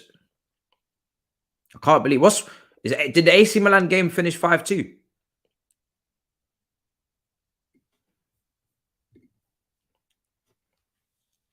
They got away with it. Okay. Smash up the likes. Smash up the likes if you haven't already. 1.2 in the building. Let's get that up to 500 likes. Come on. Let's put that up. It's been a great stream.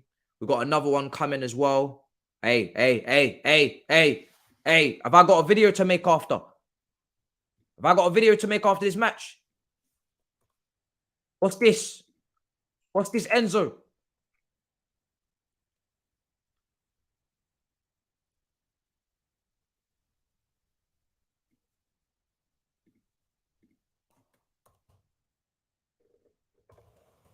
Oh, shit! Oh, my days! Oh, my God! I knew this. What? Breaking. Chelsea have informed Benfica they would pay 120 million without players for now Rui Costa wants to keep. It doesn't matter though, because the release clause, bro. That's the release clause. Hey! All that begging on the TL. All of the begging on the TL might have worked.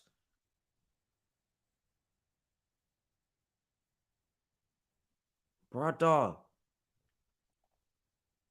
Brother, I don't know. Brother, I don't know what's going on. Without players for now, I don't know if that's installments or if that's upfront. I don't know what's going on anymore. Please, please, please. Oh, Jesus. That's a red. Is this another red card you guys are asking for? Because I was on Twitter, so I actually missed this challenge. Please, Lord. That's a clear red. Bro, that's the second time now we're talking about red cards in the space of like 2 minutes. Second time we're talking about red cards. Would you take Enzo for a transfer ban? No, we shouldn't be getting transfer banned. I think, yeah, Fabinho knows. He knows. The way that his reaction, he knows. He knows he fucked up. He knows he screwed up. He knows. He knows he screwed up. Today we cook with Bowie, Enzo. Ah, bro, I don't know, man. Let's see. Let's see, man. That's crazy. You see my reaction on Twitter. I just left a comment.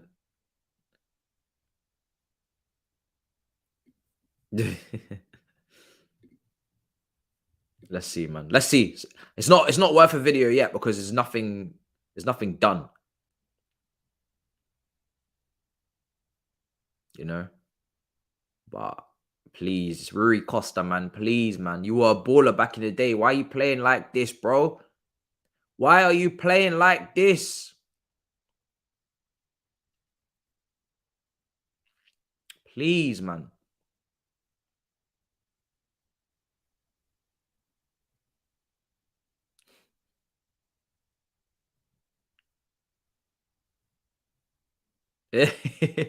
I just seen this on Twitter, right?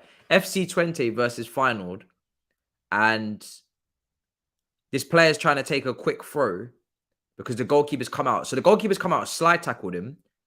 The ball's gone out of play. Then the player's trying to take a quick throw with an on-off with the ball boy throwing the ball to him quickly. But the goalkeeper's got the ball that he kicked out in the slide tackle and throwing it back onto the pitch. So there's 2 balls on the pitch at once. So then the game has to be stopped. That is ultimate shithousery. I don't know if he's been booked for that, but that is hilarious. Man's just got the ball from the side. Goalkeeper knew. So they tried to take it quickly because the goalkeeper's well out of position. At this point, the goalkeeper slid off of the pitch because the goalkeeper slid. He's still on the pitch, but he's basically near the touchline. So they're trying to take the throw quickly to try and get a goal. Goalkeeper's well out of his goal. Goalkeeper just kept running off the pitch, picked up a ball and just dashed it on the pitch. He was like, yo, I'm not getting back in goal. I'm getting a ball and I'm dashing this on the pitch. That is smart. Because if what most goalkeepers would have done is got up, run back to goal, and then you never know if you're going to get back on time. This brother just said, no, I'm going to go and get a ball and go and dash it on the pitch. That's 2 balls on the pitch at once. Game's done. Very intelligent. And then the guy who tried to play the throw in quickly ended up dashing the ball at the goalkeeper because he was so angry. He just dashed it at him because he's like, he just ruined the attack. Smart, man. I don't know if you guys have seen the clip, but so smart. He got booked. Oh, I'll take the booking. The goalkeeper can take a booking, 100%. Take the booking. Take the booking. Take that booking. Take the booking. But you know what the problem is with Chelsea, right? This is the second time we've said we're going to pay the release clause, I think. Correct me if I'm wrong. It's the second time we've said we're going to pay the release clause. And last time we didn't follow through with it. We tried to do a mad thing. So now, Benfica, this is the problem. Benfica don't like us now after what we pulled. So now, this is why I was annoyed in that video because I understand that we can't pay because of FFP, but now we're trying to pay, so I don't know what's going on. But if you can't pay, then don't bait them. Don't bait them into thinking you're going to pay. Make the player train on his own. Make the player act out. And then now Benfica are pissed with us because we didn't pay. And then now they got to sort the situation. So you see what I'm saying? What's going on? Brother, what's these Liverpool players doing? Brother! Nah, it's not a red, but bro, these Liverpool players can't tackle. Sounds like, yeah, maybe in installments, no players. Yeah, you can see though, we're trying. We're really, really pushing for it. I just couldn't contain myself. I just freaked out.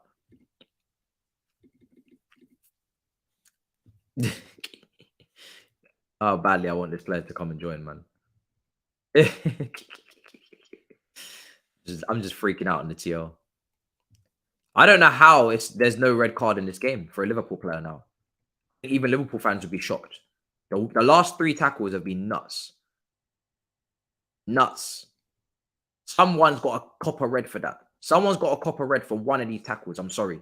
The tackles in the last 5 minutes have been nuts. Somebody has to take a red card for this tackle, for one of these tackles. Someone's got to hold a red card.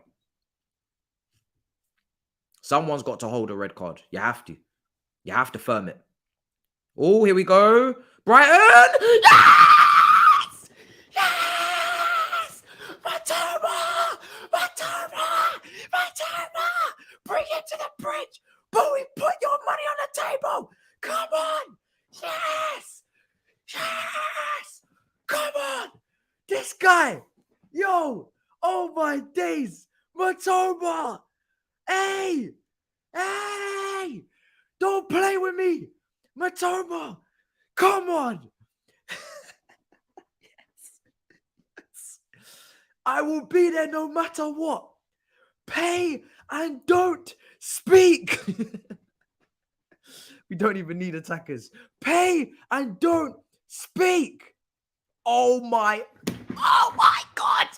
Did you man see the goal? Oh my God, the goal is so techie. This baller. No, I need to tweet. No, I need to tweet. Oh my God.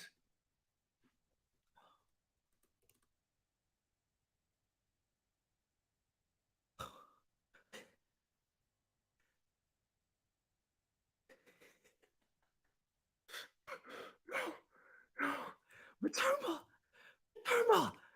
Oh, bro, what's his full name? Nah, he's getting, bro. I'm typing out his full name. This fucking baller, bro. Are you mad? This tweet's getting a full name, bro. What's your first name, brother? You get that first name, bro. Oh my God. Hey. Hey. Are you mad? That was mad. Oh, bro. I'm getting the whole first, bro. Oh my God.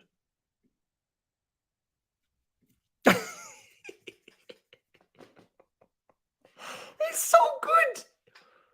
He's so good, man. Bro, I love this player. I love this player. It's like KK when I watched him for Napoli. I just love it. Bro, look at his touch. He sent him for a bag of chips. Oh, he sent him to the shops. He sent him to the shops. He sent him to the shops. He sent him to the shops, man. Oh my God. He told him, yo, I need milk, eggs, and bread. Go run bro. This brother said, I need milk, bread, and eggs. Go and make the run. He sent him to the shops.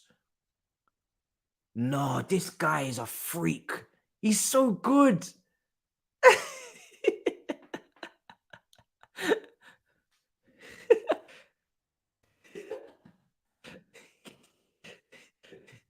Yo, he's so good.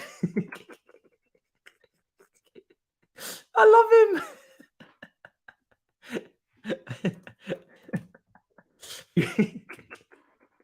He's so good. Oh my days. My tweet's gonna catch so much corn. I don't give a fuck. I don't care. People are like, didn't you just buy a left winger? Do I care? Do I care? Do I give a damn? Oh, what a player, man. What a player. Hey. This guy, man. Hey. Do you know how much profit they're going to make on this player? Do you know how much profit? They're going to make so much profit. Bro, he sent Gomez back to Lewisham. It's facts. I see your super chat, Ed.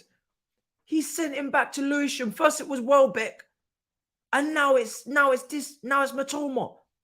Both of them have sent, bro, Brighton. Every time Gomez comes to Brighton, they send him back to Lewisham. Oh my! I'm not gonna tweet that because he used to go to my school. I got a lot of love for Joe Gomez, but that's a great tweet. It's a great tweet. I ain't tweeting it. I got loyalties to my man them, innit? I got that's my guy. But somebody, that's a great tweet. one of you lot, innit? You know, you want your likes. I'm just saying, you want your engagements. You know what I'm saying? Go and get them. Oh my goodness. He's been to Brighton twice. They sent him back. This is crazy. Yeah, I'm from Lewisham, bro. Well, I'm actually from Newham, but I went to school in Lewisham for a long time. Hey, I was in Lewisham for most of my childhood. Brother. I kind of wish I didn't know him, innit? And I wasn't calm with him because that's a great tweet. Hey, it's full time. Oh my God. I love it, man. This is why, bro, Brighton are something else, man. Brighton are something else. Oh, I love it.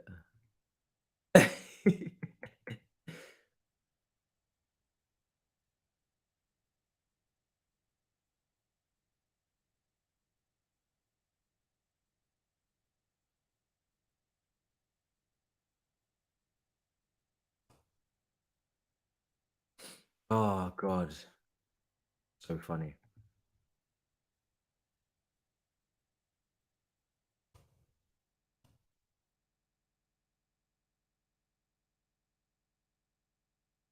Some people are taking my tweet too seriously. They're like, oh, you just want to buy every single player that you see. Oh, you mong. I'm like, you could do some fresh air. It's Sunday. Go and take a walk. You know what I'm saying? Get off Twitter. You know, it's clearly a joke. You know, maybe go outside. Maybe go and smell some fresh air. Literally, like fresh air is very important. Like it genuinely will make your day. Hey. Nah, man. That's crazy. Everybody in the quote tweets, my word, you lot are greedy. Yo, Matoma in the last minute with a wonderful goal.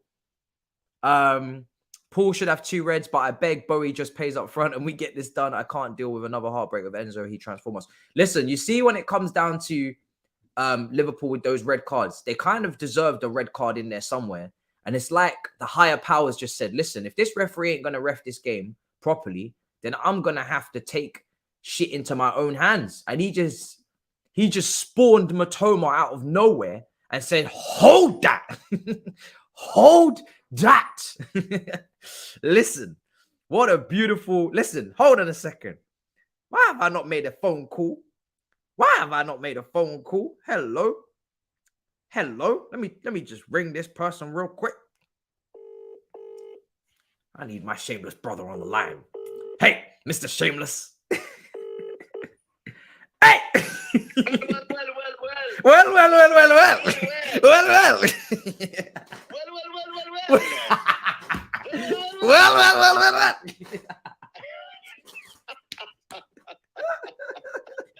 I said it to Grizz and I'll say it again. Era's come to an end. Liverpool are done, man. It's over for them. Their 8-year cycle of 1 Premier Trophy, a dozen FA Cups, a dozen Carabao Cups. They said to that Klopp has to sit on the throne with Fergie and them, man. Oh. Are you mad? Might have to be a Wenger thing. It might be a Wenger thing because he's saying he wants to stay for the next 10 years and whatnot. But bro, do you know what? Yeah, this is football. This is Kalma, bro. They should have had a red card. One of them 3 tackles should have been a red. Bro, this is what they deserve. This is justice, man. 2 red cards, and for me, and then you see how quick the VAR is to go and check that. The Mitoma goal. Yeah. Bro, they literally, they're still in this competition due to that Wolves game. Do you remember the Wolves game? Exactly. Brother, at home. This is Kalma, man. Kalma. Done. Bro, I am honestly, man, I just love this. I love this game. These Liverpool fans have been trying to go on like, oh, look what you've done in the last 10 years, nothing. But I tell you what, mate, you haven't capitalised, have you? Arsenal could be having a conversation with Klopp. Bro, I said it on Big Six and they tried to say you're a madman, but I said, listen, Arsenal fans, if they pick up this Premier League, they're going to be shameless, bro. And I don't blame them. I don't blame them. Like he's a little side man. He's going to be like, yo, chat to Klopp. Hey. I'm telling you, man. It was actually a great game, though. Like, it was, to be fair, it was very even. Both teams could have won it, but bro, this Matoma guy, did you see that goal? The tech. Bro, he's I'm telling you now, he's different levels. Oh man. my god. I can't lie.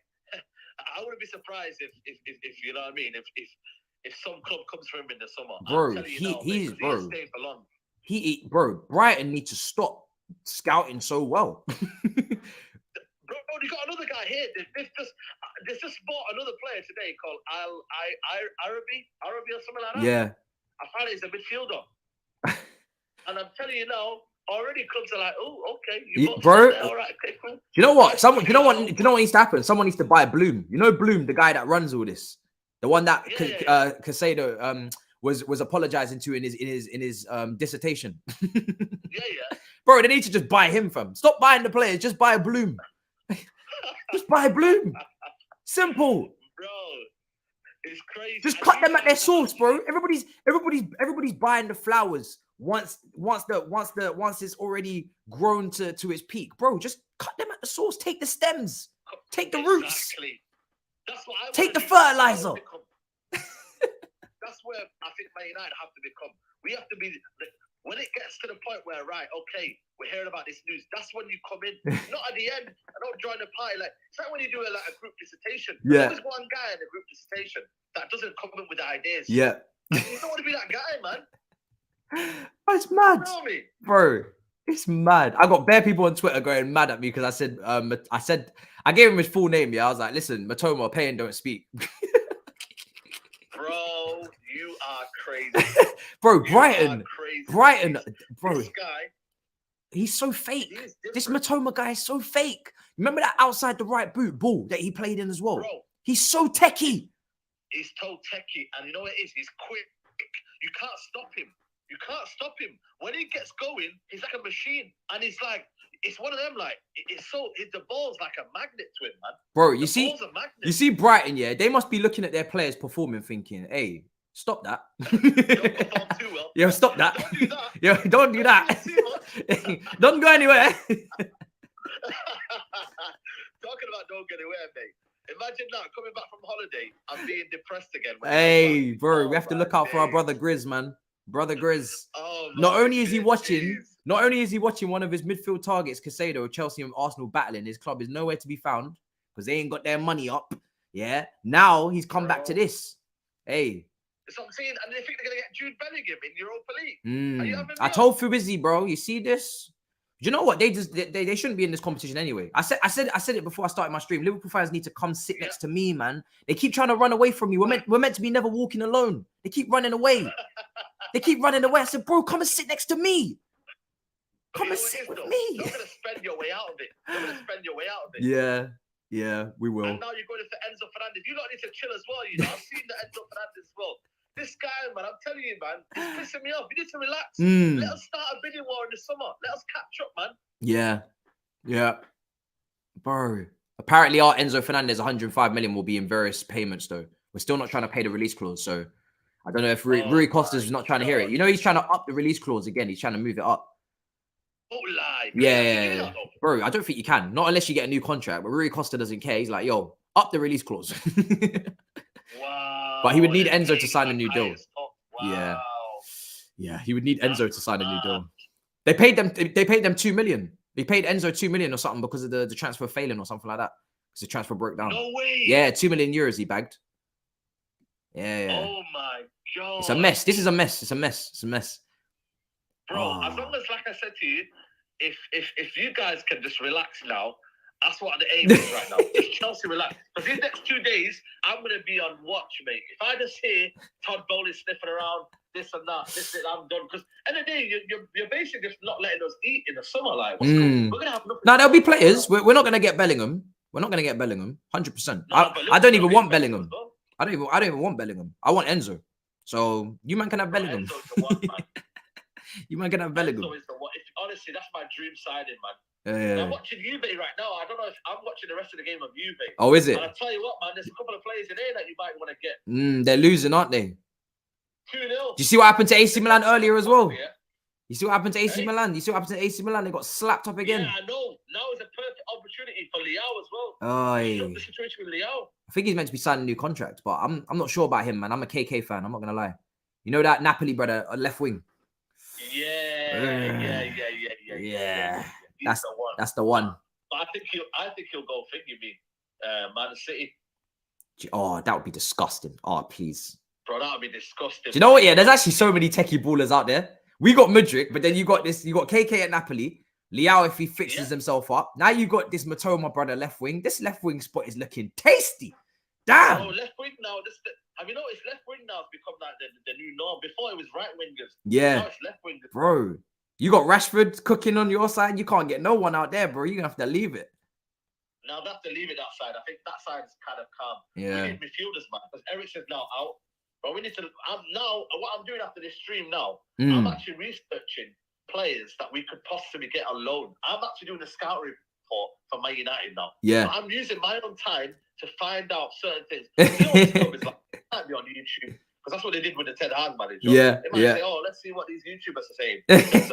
Bro, Todd Murray's on Twitter active, man. I'm active. I'm back on Twitter again now. Now that I see. Oh, what a shame! Di Maria. Oh, Di Maria walks it. Di Maria walks it for that team. Walks it. He is Juventus. You know they got deducted points. You know they're sitting in 10th, right? Yeah, the 10th, I know. But imagine now they go on a mad run. Nah, I don't know. Yeah, true. I don't know though. I feel like they might. I don't know. It's a bit difficult to. It's a bit difficult if they don't get at least European football, a lot of them would want to leave. Vlahovic. Oh yeah, 100%. This is not going to be no Buffon thing where we get relegated to Serie B and stay. No. No, Serie B and that, and be like, yeah, I'll stay on that. Nah, mate. No. I want to go, man. So, oh god. Anyway, I'll let you go, bro, and enjoy your match. I'm gonna wrap up my watch along. Love, beautiful end to the game. Mwah! Liverpool, voila. Bellissimo. In a bit. Yo, me and Saeed are just enjoying, man. Enjoying. Yes, I will be doing Napoli Roma. I will. I was gonna do Real Madrid, Real Sociedad. But because Real Madrid are stinky and Napoli are guaranteed to be good, and Jose Mourinho kind of wants to come back to Chelsea and all that stuff, I'm going to do Napoli-Roma. So I am going to prioritize that because Real Madrid are just looking hella stinky at the moment. So I'm going to throw the link in the chat, pin it in the top of the comments. That's going to start from 6:45. So basically in 3 hours time, I'm going to go live for Napoli versus Roma. And we're going to just enjoy. We're going to enjoy. I'll try and get a video out as well. I'm definitely going to record something. And hopefully get it out for tonight. So that's going to happen. I just don't know what to record.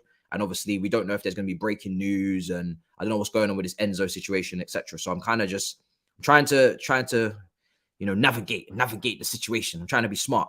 Okay, cool. So let me throw the link in the chat. I'll redirect you there as well. You can smash up the likes on the watch along Napoli versus Roma. If you haven't been watching Napoli this season, then it's a good time to start. This team is probably one of the top 3 most entertaining teams in world football right now. Like, they just play some tantalizing shit. It's beautiful.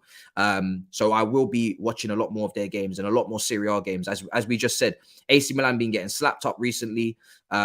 Just Serie A right now is where it's at. So Serie A, I'm going to put it Napoli versus Roma. I'm going to pin it in the chat. You can set your reminders.